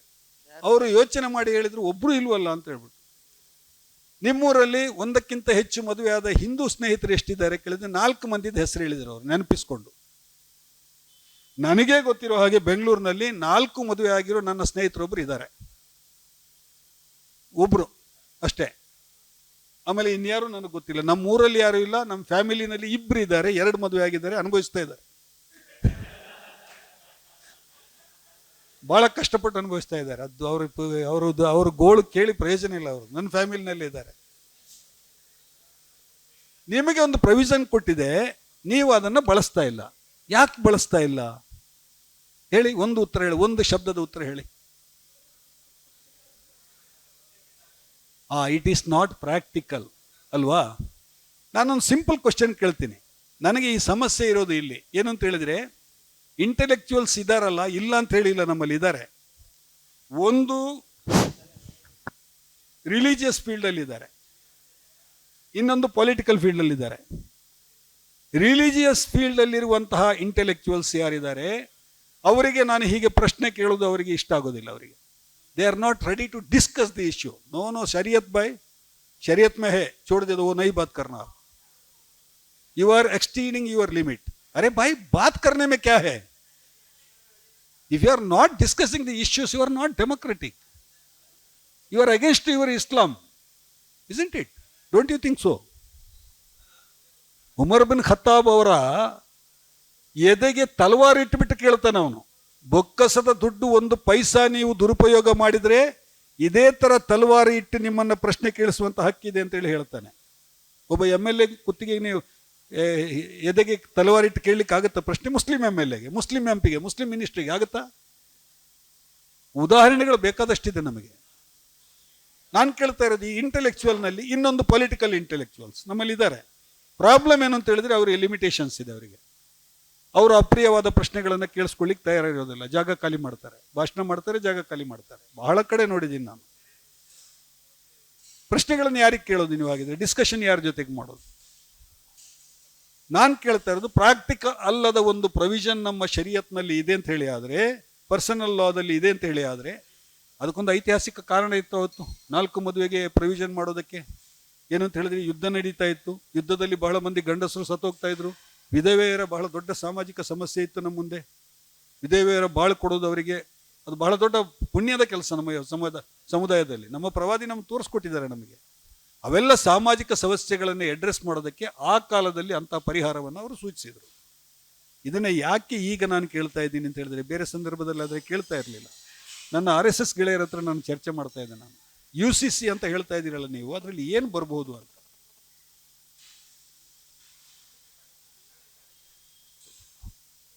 UCCನಲ್ಲಿ ಏನು ತಿದ್ದುಪಡಿಗಳನ್ನು ನೀವು ತರ್ತೀರಿ, ಕಾಮನ್ ಸಿವಿಲ್ ಕೋಡ್ನಲ್ಲಿ ಏನು ತರ್ತೀನಿ, ಯೂನಿಫಾರ್ಮ್ ಸಿವಿಲ್ ಕೋಡ್ನಲ್ಲಿ ಅಂತ ಕೇಳಿದಾಗ ಅವರು 2 ಪಾಯಿಂಟನ್ನು ಹೇಳಿದರು ನನಗೆ. ಚರ್ಚೆ ನಡೀತಾ ಇರೋದು RSS ಒಳಗಡೆ.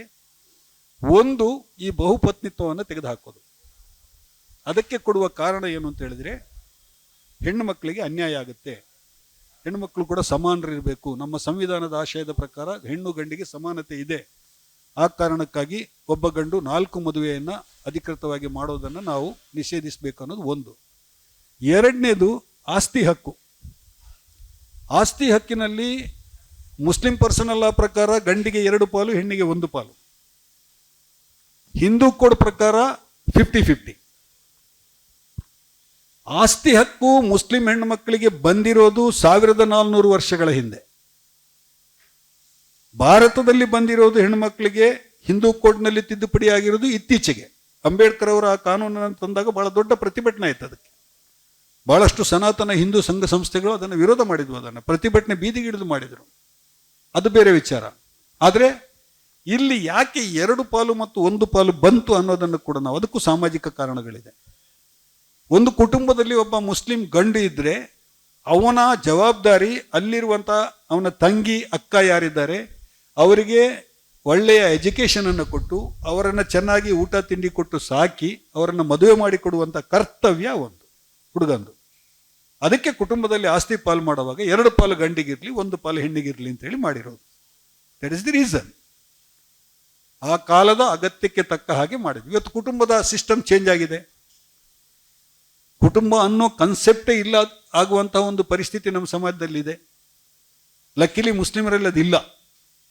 ಹಾಗಾಗಿ ಈ ನಿಯಮ ಮುಸ್ಲಿಮರಿಗೆ ಈಗಲೂ ಅನ್ವಯ ಆಗಬೇಕನ್ನುವಂಥ ಸಾಮಾಜಿಕ ಪರಿಸ್ಥಿತಿ ಇದೆ. ಆದರೆ ಸಂವಿಧಾನದಲ್ಲಿ ಸಮಾನತೆ ಅನ್ನುವ ಪ್ರಶ್ನೆಯನ್ನ ನಮ್ಮ RSS ಗೆಳೆಯರು ಎತ್ತಾ ಇದ್ದಾರೆ ಈಗ. ಹಾಗಾಗಿ ಎಲ್ಲರೂ ಕೂಡ 50-50 ಮಾಡಬೇಕು, ಹೆಣ್ಮಕ್ಳಿಗೂ 50% ಪಾಲು ಕೊಡಬೇಕು ಅನ್ನುವಂಥದ್ದು ಬಂದಿದೆ ಪ್ರಶ್ನೆ ಈಗ ಇವತ್ತು. ಇದು ಎರಡನ್ನ ಮುಖ್ಯವಾಗಿ ಇಟ್ಕೊಂಡ್ಬಿಟ್ಟು ಇದನ್ನ ಚುನಾವಣೆಯ ಪ್ರಚಾರದಲ್ಲಿ ಬಳಸಿ, ನೋಡಿ ಕಾಂಗ್ರೆಸ್ ಆಡಳಿತದಲ್ಲಿ ಹಿಂಗಾಗಿತ್ತು, ಅನ್ಯಾಯ ನಡೀತಾ ಇತ್ತು, ಹೆಣ್ಮಕ್ಳಿಗೆಲ್ಲ ಅನ್ಯಾಯ ನಡೀತಾ ಇತ್ತು, ನಾವು ಹೆಣ್ಮಕ್ಳಿಗೆ ನ್ಯಾಯ ಒದಗಿಸಿಕೊಟ್ಟಿದ್ದೇವೆ, ಭಾರತಕ್ಕೆ ನಮ್ಮಂಥ ಪಕ್ಷ ಬೇಕು ಅನ್ನುವಂಥ ಪ್ರಚಾರವನ್ನು ಅವರು ಮಾಡ್ತಾರೆ. ಅದು ಬಿಟ್ಟರೆ ಇನ್ಯಾವುದನ್ನು ಅವರು ಯೂನಿಫಾರ್ಮ್ ಸಿವಿಲ್ ಕೋಡ್ನಲ್ಲಿ ತರುವ ಪರಿಸ್ಥಿತಿ ಇಲ್ಲ. ಇದು ಅವರಿಂದ ನನಗೆ ಸಿಕ್ಕಿದಂಥ ಮಾಹಿತಿ. ನಾನು ಒಬ್ಬ ಪತ್ರಕರ್ತನಾಗಿ ನನಗೆ ರೌಡಿಗಳು ಸ್ನೇಹಿತರಿದ್ದಾರೆ, ಪೊಲೀಸ್ ಅಧಿಕಾರಿಗಳು ಸ್ನೇಹಿತರಿದ್ದಾರೆ, RSSನವರು ಇದ್ದಾರೆ, ಕಾಂಗ್ರೆಸ್ನವರು ಇದ್ದಾರೆ, JDSನವರು ಇದ್ದಾರೆ, BJPಯವರು ಇದ್ದಾರೆ. ಪತ್ರಕರ್ತನಾಗಿ ನಾನು ಇಟ್ಕೋಬೇಕು, ನನಗೆ ಮಾಹಿತಿ, ಒರಿಜಿನಲ್ ಮಾಹಿತಿ ತಗೋಬೇಕಲ್ವ ನಾವು, ಯಾರೋ ಬರೆದಿರೋದು ಯಾರೋ ಹೇಳಿರೋದಲ್ಲ. ಸೊ ಈ 2 ಪ್ರಶ್ನೆ ಇದೆಯಲ್ಲ ಈಗ ನಾಳೆ ಬರ್ತದೆ ನಿಮಗೆ. ಅದಕ್ಕೆ ನಿಮಗೆ ನಾನು ಕೇಳಿದ್ದು, ನಿಮ್ಮಲ್ಲಿ ಈ ಪ್ರಯೋಜನನ ಎಷ್ಟು ಮಂದಿ ಬಳಸ್ಕೊಂಡಿದ್ದೀರಿ ಅಂತ. ನಾಳೆ ಈ ಕಾಯ್ದೆ ಬಂದರೆ ಏನು ಮಾಡಬೇಕು? ಶರೀಯತ್ನ ವಿರುದ್ಧದ 2 ಪಾಯಿಂಟ್ಗಳು ನಮಗಿದೆ, ನಾವು ಬೀದಿಗಿಳಿಬೇಕಾ? ಇಳಿಬಾರ್ದ. That's why I told very in the first, ಯಾವ ಸೋಷಿಯಲ್ ಇಶ್ಯೂ ಕೂಡ ಇವತ್ತು ಬರೀ ಸೋಷಿಯಲ್ ಇಶ್ಯೂ ಅಲ್ಲ, ಯಾವ ಪೊಲಿಟಿಕಲ್ ಇಶ್ಯೂ ಬರೀ ಪೊಲಿಟಿಕಲ್ ಇಶ್ಯೂ ಅಲ್ಲ, ಪ್ರತಿಯೊಂದು ಕೂಡ ಇವತ್ತು ಸೋಷಿಯೋ ಪೊಲಿಟಿಕಲ್ ಇಶ್ಯೂ ಆಗಿದೆ. ಇದಕ್ಕೆ ನೀವು ರಾಜಕೀಯ ಉತ್ತರ ಕಂಡು ಹಿಡಿತೀರಾ ಅಥವಾ ಸೋಷಿಯಲ್ ಆನ್ಸರ್ ಕಂಡು ಹಿಡಿತೀರಾ? ಸ್ವಲ್ಪ ಯೋಚನೆ ಮಾಡಿ. ಈಗ ಬೇರೆ ನಮ್ಮ ಇನ್ನೊಬ್ಬರು ಜನಾಬ್ ಮೆಹದಿ ಕಲೀಂ ಸಾಬ್ ಕೂಡ ಇದ್ದಾರೆ.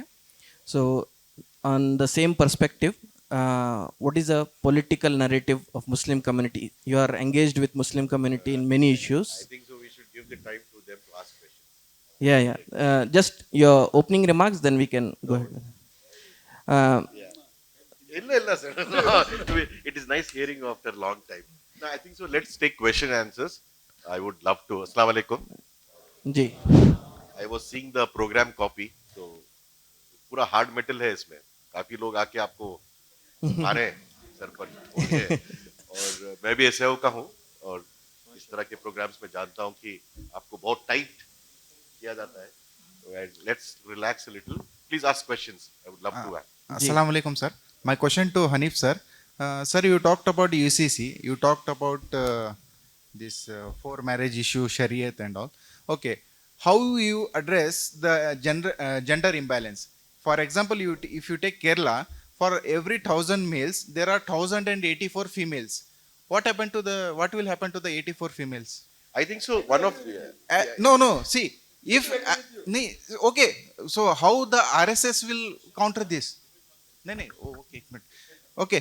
And as the future goes on, the female population will increase. There are some research that Y chromosome is going to get decreased. So there are some things like that. I think so. ಒಂದೇ ವಾಕ್ಯ. He will answer to that.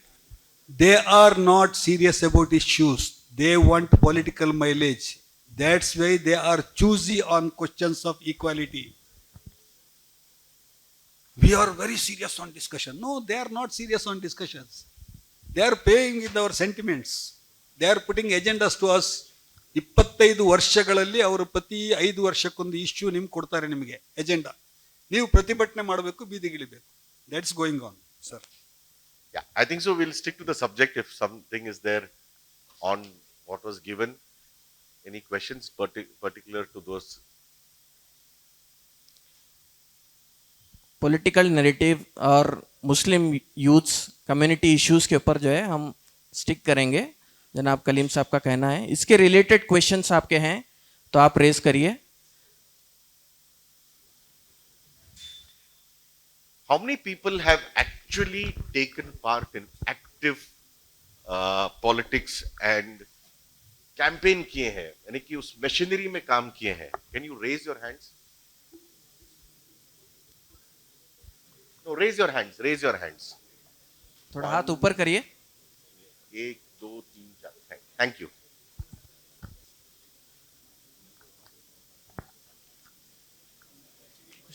Questions समझे नहीं. नहीं, I just wanted to know that. Ji.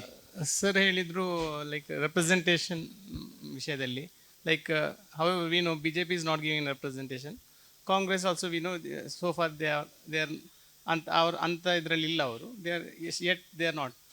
So what is like ಇದಕ್ಕೆ solution ಅಂದರೆ like is it we have to form our own, that is also not because again ಅವರು already Harsha sir ಹೇಳಿದಾಗೆ numbers matters.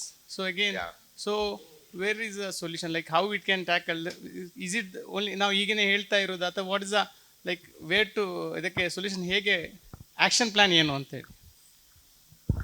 सी मैं थोड़ा उर्दू और English में दोनों में बात करूंगा, ठीक है. देखिए, ये जो डिमांड है ना, कि मैं एक बहुत ही दूसरे ओपिनियन का हूं. ओके, आई मे डिफर. ये जो हम जाके डिमांड करते हैं ना कि 15 सीट दीजिए, 20 सीट दीजिए, we are again beggars boss. We are again beggars. if the community was confident, देखिए हम सब काम करते हैं, करेक्ट, वी ऑल वर्क और we do business, right. Politics is also one of it. If I have invested 15 seats, I gave you 15 seats. What was your success rate? 9 out of 15. What was your success rate? 55%? 60%? Right or wrong? Right? If my perception, और मेरा जो perception ये है कि अगर हम next election में we want this 15 to go to 25, we should have scored a merit of 75. Right? How many of us knew that there were 9 winning candidates and 6 were not able to win? How many of us went and campaigned for those? What did we do? What was my participation in it? I come from that perspective. Answering your question very specifically, we should stop begging. We should start demanding. Create a demand. Create a demand. When you sell a product, when you go into markets, when you go into jobs, you create importance to yourself, correct? To yourself या आपके product के लिए आप importance create करते हैं. Let's create that. So my answer to you is, brother Hanif may disagree, but my answer to you is straight away. We need to create our demand. Think about how do you create demands. No beggary. Hello sir, ಏನಿದೆ ಅಂದರೆ आप जो बात कर रहे हैं दावणगेरे के बारे में, जैसे कि बात आई, क्योंकि मैं बिलोंग्स करता हूँ ये पॉलिटिकल कैंपेन में, मैं कम्प्लीटली वर्क किया हूँ राइट नो. सो इसमें ऐसे सिचुएशंस भी आए कि जहाँ पे हम लोग पहले जब डिमांड किए थे 7 रिप्रेजेंटेटिव्स को हम लोग यहाँ पे भेजे, बट यहाँ पे लीडरशिप ऐसी है कि उनको डिस्करेज किया जाता है. जब लोकल ये होता तो कोई सीट नहीं दे दी जाती, जहाँ पे पॉलिटिकली और फाइनेंशियली वो इन्फ्लुएंस बिल्ड किया जाता है. तो यहाँ पे यूथ हो और कोई आपके प्रोग्राम्स हो, ये डोर टू डोर मार्केटिंग यहाँ पे नहीं होती, क्योंकि यहाँ पे जो एस्पेक्ट है, क्योंकि जिस लोकेलिटी में जो पाई जाती है 40% कम्प्लीटली ऐसा तबका है जहाँ पे उनको पॉलिटिकल नैरेटिव से कोई सरकार नहीं है, कोई उनको ज़रूरत नहीं. जस्ट आपको 1000 भी दिए, 2000 भी दिए, वो आके वोट डालेंगे. क्योंकि इनको सवाल क्या है, बोलिए सवाल जी क्या है? सवाल ये है कि ऐसे जगह पे हमारा पॉलिटिकल नैरेटिव्स किस तरह से बिल्ड करें as a youth. Good question.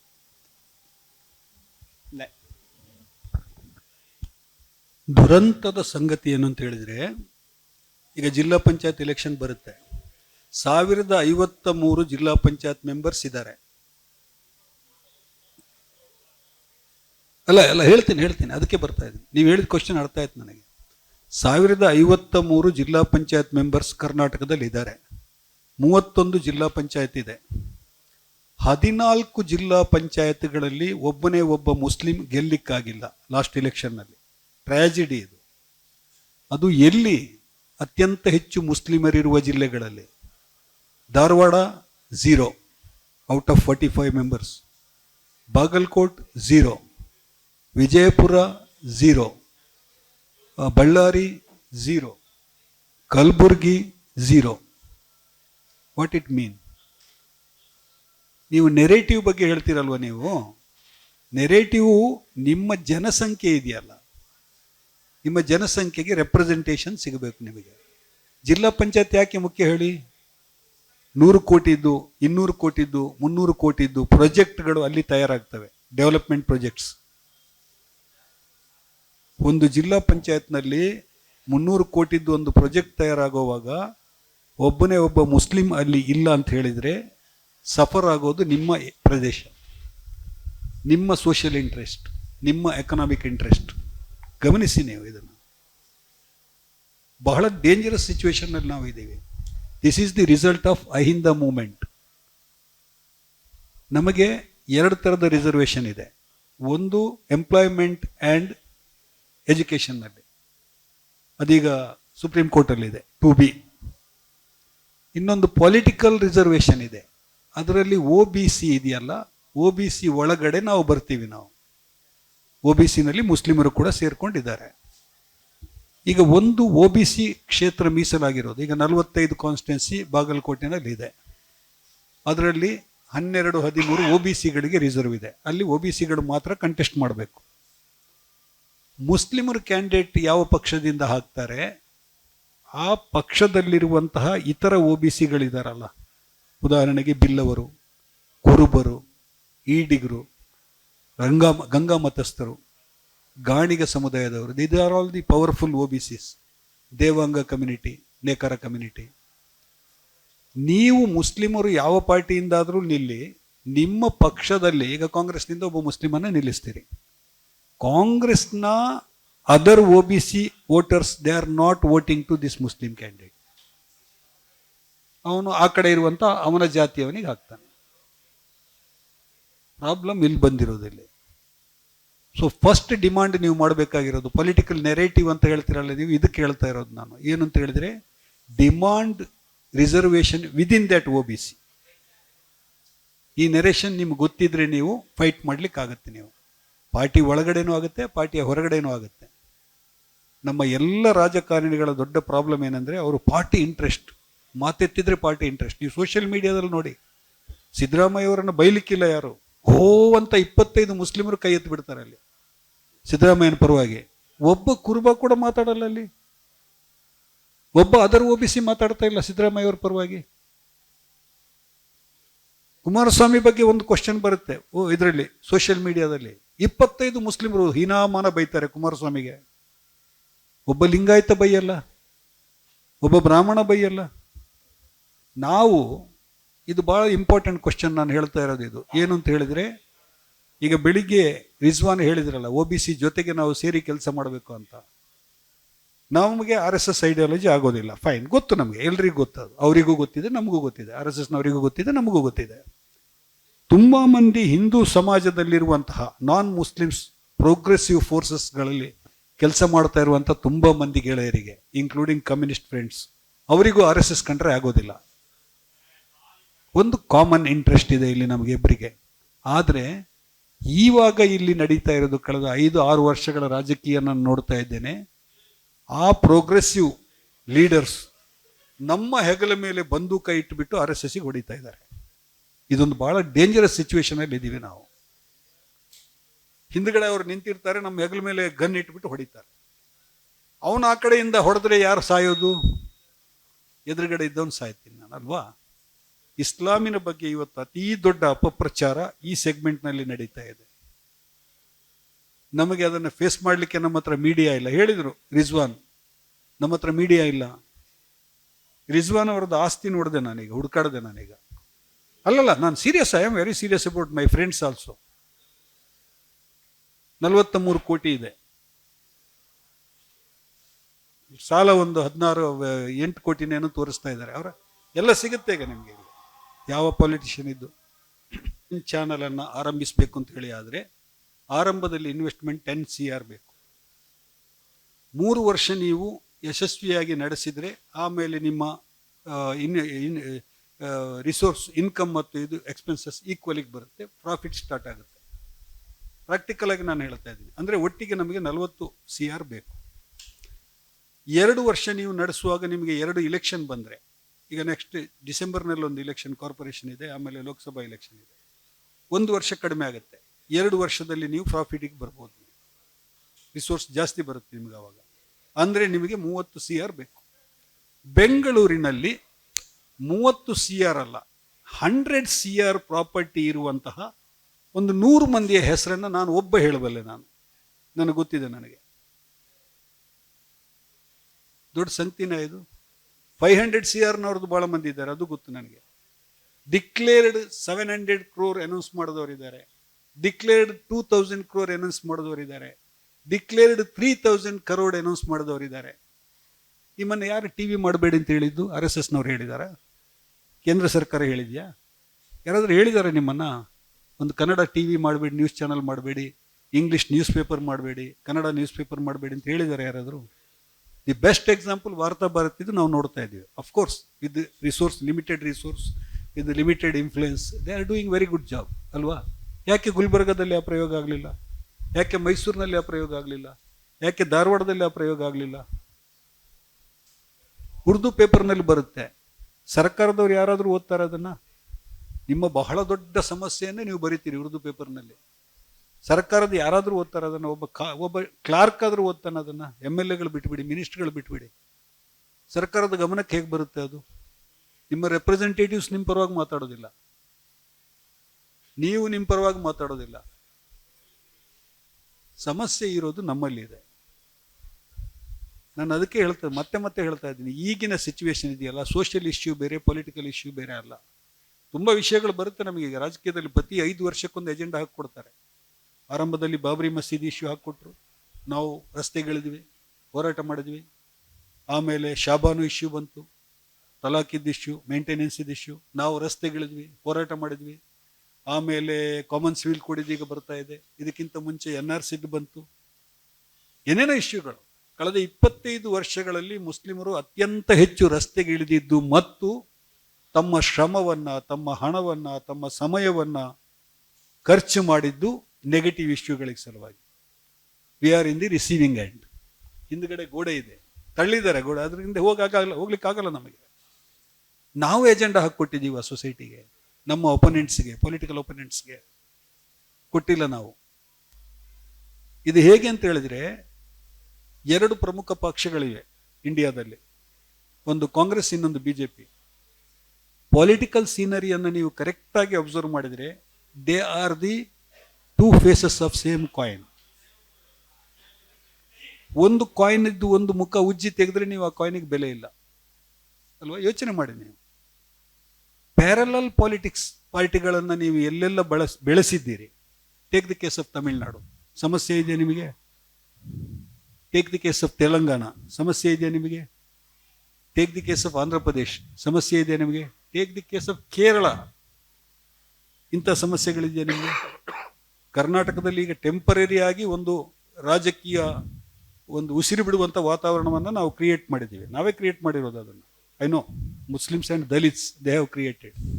But ದಲಿತರನ್ನು ಎಷ್ಟು ಹೊತ್ತಿಗೆ ನಂಬೋದು ನೀವು? ಕಳೆದ ಇಲೆಕ್ಷನ್ನಲ್ಲಿ 51 reserved constituency, SC ST reserved constituency, 36 represented by BJP. Dalit constituencies, most of the Dalits voted for BJP. ಇವತ್ತು tallest leader in India, Dalit leader Mayawati, ಏನೂ ಪ್ರಚಾರ ಮಾಡಲಿಲ್ಲ ಅಂದರೂ 16% ವೋಟ್ ಸಿಗುತ್ತೆ ಅವರಿಗೆ UPನಲ್ಲಿ. ಲಾಸ್ಟ್ ಅಸೆಂಬ್ಲಿ ಎಲೆಕ್ಷನ್ನಲ್ಲಿ 16% ವೋಟ್ ತಗೊಂಡಿದ್ದಾರೆ ಅವರು. ಅವರು ಪ್ರತ್ಯೇಕವಾಗಿ ನಿಲ್ತಾರೆ, BJPಗೆ ಹೆಲ್ಪ್ ಮಾಡ್ತಾರೆ. ಗುಜರಾತ್ ಗಲಭೆ ಆದಾಗ ಅವರು ಬಹಳ ಓಪನ್ ಆಗಿ ಹೇಳಿದರು, ಅವರು ಅದನ್ನು ಸಪೋರ್ಟ್ ಮಾಡಿದರು. ಅವರು ಗುಜರಾತ್ ಗಲಭೆ ವಿರುದ್ಧ ಒಂದೇ ಒಂದು ಅಕ್ಷರ ಮಾತಾಡಲಿಲ್ಲ ಅವರು. Tallest Dalit leader. ಸಿಚುವೇಶನ್ ನಮ್ದು ಹೇಗಿದೆ ಅಂತ ಹೇಳಿದರೆ, ನಮ್ಮದು they are pulled to the wall. ನಮ್ಮನ್ನು ಗೋಡೆಗೆ ಒತ್ತಿ ಹಿಡಿದಿದ್ದಾರೆ. ನಮಗೆ ಹೊಸ ಹೊಸ ಸವಾಲುಗಳನ್ನು ಹಾಕ್ಕೊಡ್ತಾ ಇದ್ದಾರೆ. ನಾವು ಕ್ಲಾರಿಫಿಕೇಶನ್ ಕೊಡೋದು, ನಾವು ಅದಕ್ಕೆ ಹೋರಾಟ ಮಾಡೋದು, ಪ್ರತಿಭಟನೆ ಮಾಡೋದು. ನೀವು ದುಡಿಯೋದು ಯಾವಾಗ? ಸಂಬಳ ಕಲಿಯೋದು ಯಾವಾಗ? ಸಂಪಾದನೆ ಮಾಡೋದು ಯಾವಾಗ? ಪ್ರತಿಭಟನೆ ಮಾಡೋದು ಯಾವಾಗ? ಬಹಳ ಕೆಟ್ಟ ಪರಿಸ್ಥಿತಿನಲ್ಲಿ, ಸೋಷಿಯೋ ಪೊಲಿಟಿಕಲ್ ಸಿಚುವೇಶನ್ನಲ್ಲಿ ನಾವಿದ್ದೇವೆ. ನಾನು ಒಂದೇ ರಿಕ್ವೆಸ್ಟ್ ನಿಮ್ಮ ಹತ್ರ, ಲಾಸ್ಟ್ ವರ್ಡ್ ಇದು, ಇಂಟೆಲಿಜೆನ್ಸಿಯಾ ಇದೆಯಲ್ಲ, ಇದು ಬಹಳ ಇಂಪಾರ್ಟೆಂಟ್. ಇದು ನಾನು ಸೋಷಿಯಲ್ ಮೀಡಿಯಾದಲ್ಲಿ ನೋಡ್ತೀನಿ, ಮುಸ್ಲಿಮರು ಒಂದೇ ಸಮನೆ ಬ್ರಾಹ್ಮಣರಿಗೆ ಬೈತಾರೆ. ನೀವು ನೋಡಿದ್ದೀರಾ ಸರ್? ಅವ್ರನ್ನ ಯಾಕ್ರಿ ಬೈತೀರಿ ನೀವು? ಅವರಿಂದ ಕಲ್ತ್ಕೊಳ್ರಿ ನೀವು. 4% ಇರೋದು ಅವರು, ಪೊಲಿಟಿಕಲಿ ಮೋಸ್ಟ್ ಪವರ್ಫುಲ್. 17 ಮಂದಿ ಮಿನಿಸ್ಟರ್ಗಳಿದ್ದಾರೆ ಸೆಂಟ್ರಲ್ ಕ್ಯಾಬಿನೆಟ್ನಲ್ಲಿ. 4% ಸಮುದಾಯ. 7% ಕುರುಬರಿದ್ದಾರೆ ಇಲ್ಲಿ ಕರ್ನಾಟಕದಲ್ಲಿ. 14 ಮಂದಿ MLAಗಳಿದ್ದಾರೆ. ನೀವು 16% ಜನಸಂಖ್ಯೆ ಇದೆ ನಿಮ್ಮದು. ಯಾರು ಹೇಳಿದ್ದು? ನಾನು ಹೇಳಿದ್ದಲ್ಲ. ಸೋಷಿಯೋ ಪೊಲಿಟಿಕಲ್ ಸರ್ವೆ ನಡೀತಲ್ಲ 2014ನಲ್ಲಿ, 2 years ಸಿದ್ದರಾಮಯ್ಯ ಗೌರ್ಮೆಂಟ್ ಇದ್ದಾಗ ಮಾಡಿರೋದು ಅದು. ಆ ಸರ್ವೆನಲ್ಲಿ ಇದನ್ನು ಹೇಳ್ತಾ ಇದ್ದಾರೆ, 16% is the population of Muslims in Karnataka ಅಂತ. 9 ಮಂದಿ MLAಗಳಿದ್ದೀರಿ ನೀವು. 7% ಜನಸಂಖ್ಯೆಯವರು 16 ಮಂದಿ MLAಗಳಾಗ್ತಾರೆ. ನೀವು 16% ಇರೋರು ನೀವು 9 ಮಂದಿ MLAಗಳಾಗ್ತೀರಿ. ಅವರಿಂದ ನೀವು ಕಲ್ತ್ಕೊಳ್ಳಲ್ಲ. ನೀವು ಅವ್ರನ್ನ ಬೈತಾ ಕೂತಿರ್ತೀರಿ. ಬ್ರಾಹ್ಮಣರನ್ನ ಬೈಯೋದು, ದಲಿತರಿಗೆ ರೀಸನ್ ಇದೆ ಬೈಯೋದಕ್ಕೆ ಅಲ್ವಾ? ಬ್ರಾಹ್ಮಣರನ್ನ ದಲಿತರು ಇನ್ನೂ 4 ಶತಮಾನ ಬೈಬೋದು, ಅಷ್ಟು ರೀಸನ್ ಇದೆ ಅವರಿಗೆ. ನೀವು ಯಾಕೆ ಬೈತೀರಿ? ಅವ್ರು ಹೇಗೆ ಪೊಲಿಟಿಕಲಿ ಸ್ಟ್ರಾಂಗ್ ಆದರು, ಎಕನಾಮಿಕಲಿ ಸ್ಟ್ರಾಂಗ್ ಆದರು, ಎಜುಕೇಷನಲ್ಲಿ ಸ್ಟ್ರಾಂಗ್ ಆದರು, ಸೋಷಿಯಲಿ ಹೇಗೆ ಸ್ಟ್ರಾಂಗ್ ಆದರು, ಹೇಗೆ ಕಂಟ್ರೋಲ್ ಮಾಡ್ತಾ ಇದ್ದಾರೆ? ನಾವು ಅವರಿಂದ ಕಲ್ತ್ಕೊಳ್ತಾ ಇಲ್ಲ. ನಾವು ಸೇರ್ಕೊಂಡು ಬ್ಯಾಂಡ್ ವಾಗನ್ನಲ್ಲಿ, that is the result of Ahinda. Danger ಇರೋದು ಅಲ್ಲಿ ನಮಗೆ. ನಮ್ಮ ಹೆಗಲ ಮೇಲೆ ಬಂದೂಕ್ ಇಟ್ಕೊಂಡ್ಬಿಟ್ಟು ಹೊಡಿತಾ ಇದ್ದಾರೆ ಬಹಳ ಸಲ. ನಮಗೆ ಅಗತ್ಯ ಇಲ್ಲ ಅದು. ನಾವು ನಮ್ಮ ಫೈಟನ್ನು ನಾವೇ ಮಾಡೋಣ. ಅಲ್ಲೊಂದು ಪ್ರಶ್ನೆ ಬಂತದು, ಬಹಳ ಇಂಟ್ರೆಸ್ಟಿಂಗ್ ಕ್ವಶನ್ ಅದು. ಏನು? ಹೇಗೆ ಪೊಲಿಟಿಕಲ್ ಪಾರ್ಟಿ ಮುಸ್ಲಿಮರದ್ದೇ ಪ್ರತ್ಯೇಕ ಮಾಡ್ಬೋದಾ ಅನ್ನುವಂಥ ಪ್ರಶ್ನೆ ಪರೋಕ್ಷವಾಗಿ ಕೇಳಿದ್ರು ಅವರು. ನೋ, ಅದಾಗಲ್ಲ. ಅದು ಸುಸೈಡಲ್ ಆಗುತ್ತೆ. SDPIನ ಪ್ರಯೋಗವನ್ನು ನಾವು ನೋಡಿದ್ದೀವಿ. ನಾವು SDPI ಸ್ಟಾರ್ಟ್ ಆದಾಗ ವೆರಿ ಫಸ್ಟ್, ಎಷ್ಟು 10 ವರ್ಷ 12 ವರ್ಷದ ಹಿಂದೆ ಮೈಸೂರಿನಲ್ಲಿ ಫಸ್ಟ್ ಫಂಕ್ಷನ್ಗೆ ಐ ವಾಸ್ ದಿ ಗೆಸ್ಟ್. ನಾನು ಮತ್ತು ದೇವನೂರು ಮಹದೇವ್ ಅವರು ಗೆಸ್ಟ್ ಆಗಿದ್ವಿ. ನಾನು ಅವತ್ತೇ ಹೇಳಿದ್ದೀನಿ ಇವರಿಗೆ, ಇದನ್ನು ಮುಸ್ಲಿಮರದ್ದೇ ರಾಜಕೀಯ ಪಕ್ಷ ಮಾಡಿದರೆ ಬಹಳ ಕಷ್ಟ ನಷ್ಟಗಳನ್ನು ಅನುಭವಿಸಬೇಕಾಗತ್ತೆ ಮತ್ತು BJPಗೆ ತಟ್ಟೆನಲ್ಲಿ ಇಟ್ಕೊಟ್ಟಂಗೆ ಆಗುತ್ತೆ. ನೀವು ಬೂಮರಂಗ್ ಆಗುತ್ತೆ ನಮ್ಮ ಕಮ್ಯುನಿಟಿಗೆ. ಅದು ವರ್ಕೌಟ್ ಆಗಲ್ಲ. ಬಟ್ ಪ್ಯಾರಲಲ್ ಪಾರ್ಟಿಗಳನ್ನು ಕರ್ನಾಟಕದಲ್ಲಿ ನೋಡಿ, ನಿಮಗೆ ನಿಮ್ಮ ಪೊಲಿಟಿಕಲ್ ಅವೇರ್ನೆಸ್ ಎಷ್ಟಿದೆ? ಒಂದು ಪ್ರಶ್ನೆ ಕೇಳ್ತೀನಿ ನಿಮಗೆ. ಆಮ್ ಆದ್ಮಿ ಅಂತ ಹೊಸ ಪಕ್ಷ ಬಂತು.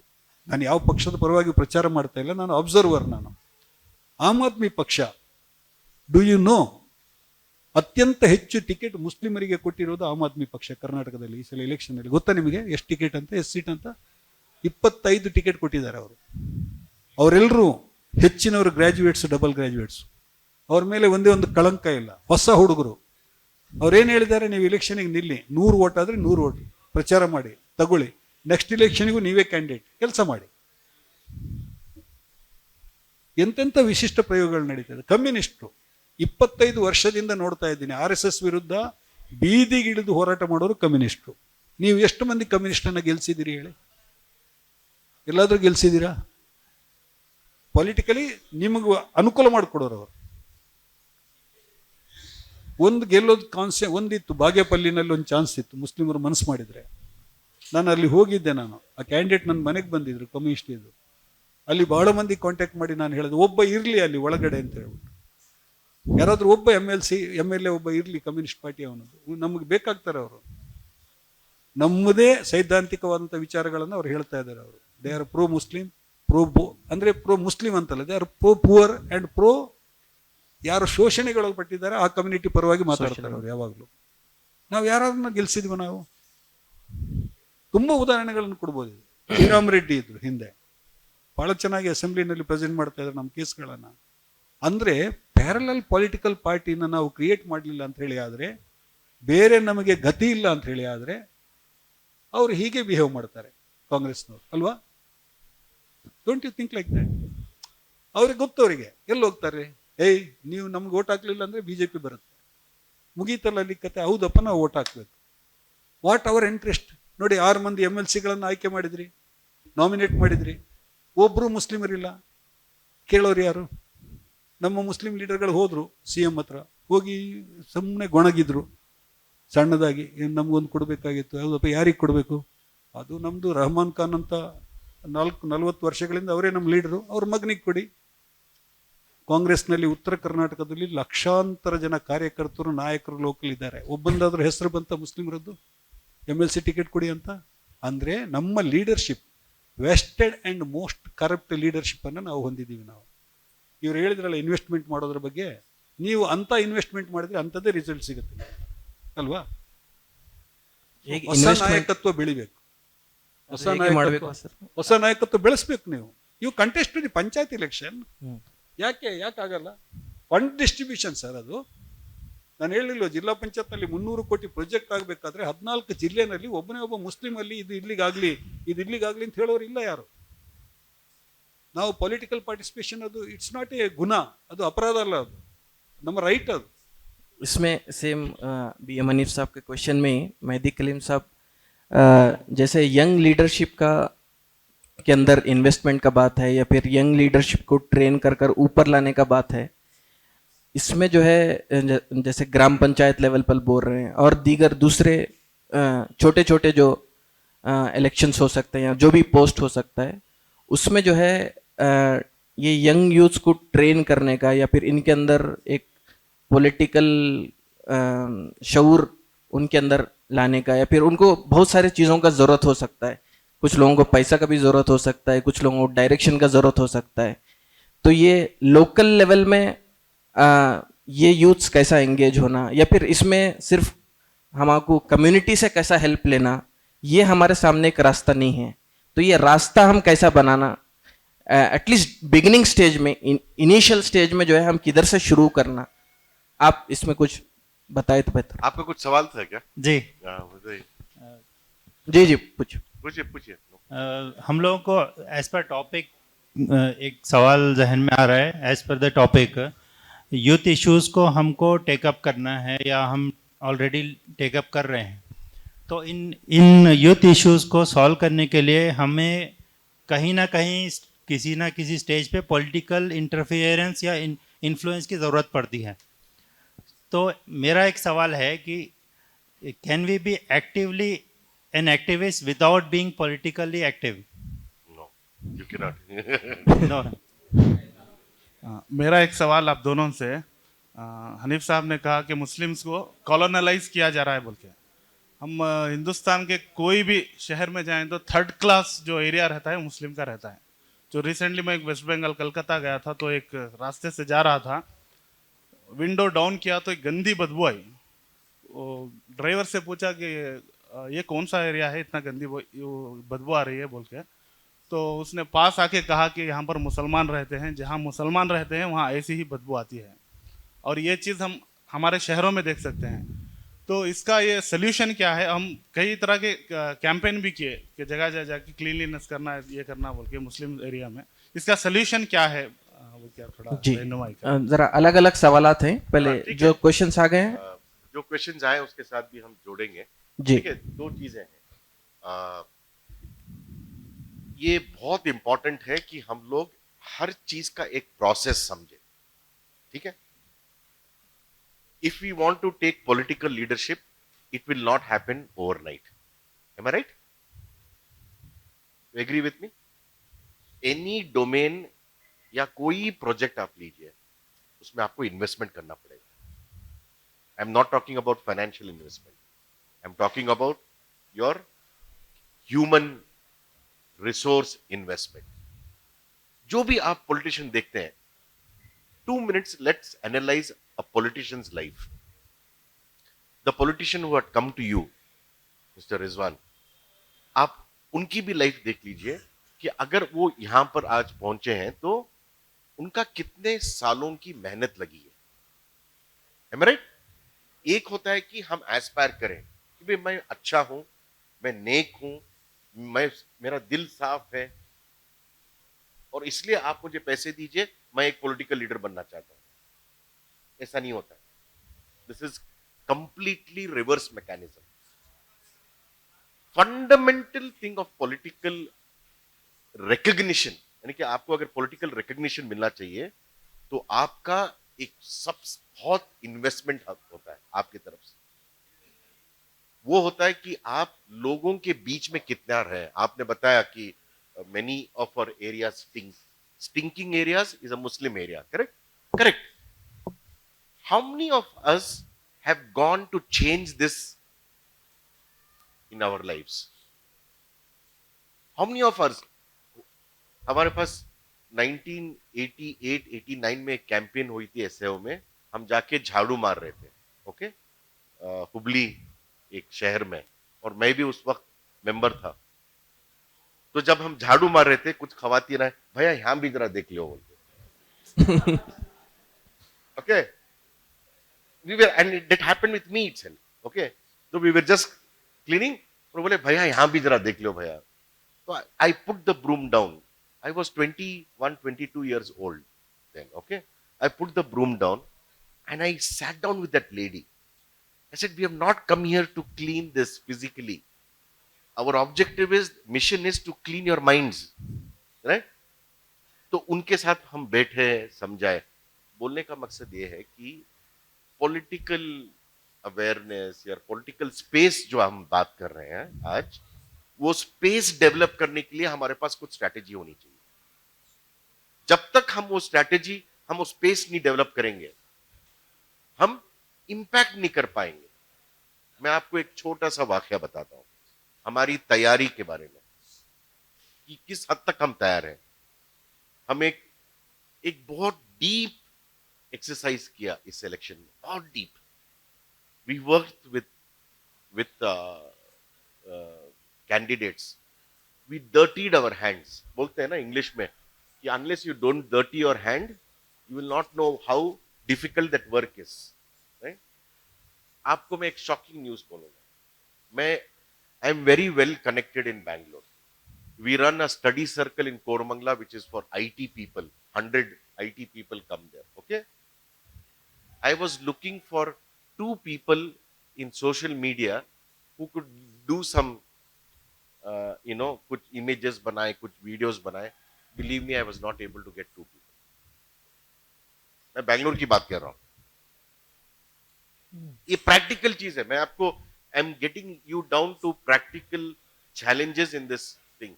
How many of us know to edit an image and react in a social media?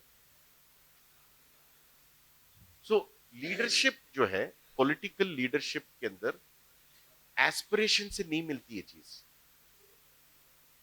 ख्वाहिशों के साथ नहीं मिलती है चीज। इस चीज में हमको we have to make space. How do you make space? आपका एक क्वेश्चन था कि लोग हमें, they don't give us that space to work. ये गलत है। Today, between the last 20-25 years, things have changed. Who will stop me or you if 4 people in Solidarity Youth go and teach in a school in the Gram Panchayat? Who can stop you? मैं आपको एक और वाकया बताता हूं। बैंगलोर में मारताहल्ली एक जगह है जहां पर IT कॉरिडोर है। यहां से लेके वहां तक 1000 कंपनीज हैं, 1000 कंपनीज हैं। उस कॉरिडोर में एक मस्जिद थी। ये वाकया मैं 2018 का बता रहा हूं आपको। 2018 के अंदर एक मस्जिद थी। लोग आए वहां पर, उस मस्जिद को बोला कि इसको बंद किया जाए, वगैरह वगैरह जो भी हुआ। पॉलिटिशियन केम। उसके बाद में हमने जाके वहां पर एक स्ट्रैटेजी डाला कि उस मस्जिद के अतराफ जो है कोई मुसलमान नहीं था, मगर एम्प्लॉयज थे वहां पर। एम्प्लॉयज आके नमाज पढ़ते थे, मुसलमान कम थे वहां पर। वहां पर एक स्ट्रैटेजी डाला हमने, कुछ नहीं, 7 o'clock to 8:30 हम वहां पर मैथ्स सिखाएंगे। और कितने बच्चे आए? 7 बच्चे आए, और पूरे गैर मुस्लिम बच्चे थे उस मस्जिद में। बिलीव मी, 3 जुम्मा में वहां का सिचुएशन चेंज हुआ। 3 जुम्मा में सिचुएशन कैसा चेंज हुआ? वो गली जैसी नहीं, छोटी गली रहती है ना, 2 व्हीलर्स आते हैं वहां पर पार्क करने के लिए। नॉन मुस्लिम खवातीन उनके दरवाजों के सामने लोगों को बोला कि आप यहां पर पार्क कर सकते हैं, नो प्रॉब्लम, आप यहां पर पार्क कर सकते हैं, नमाज पढ़ के आप जा सकते हैं। यानी कि 7 स्टूडेंट्स को पढ़ाने का मैं इम्पैक्ट बोल रहा हूं। ये तो हमारे हाथ में है, right? This is in our hand, this is under our control, right?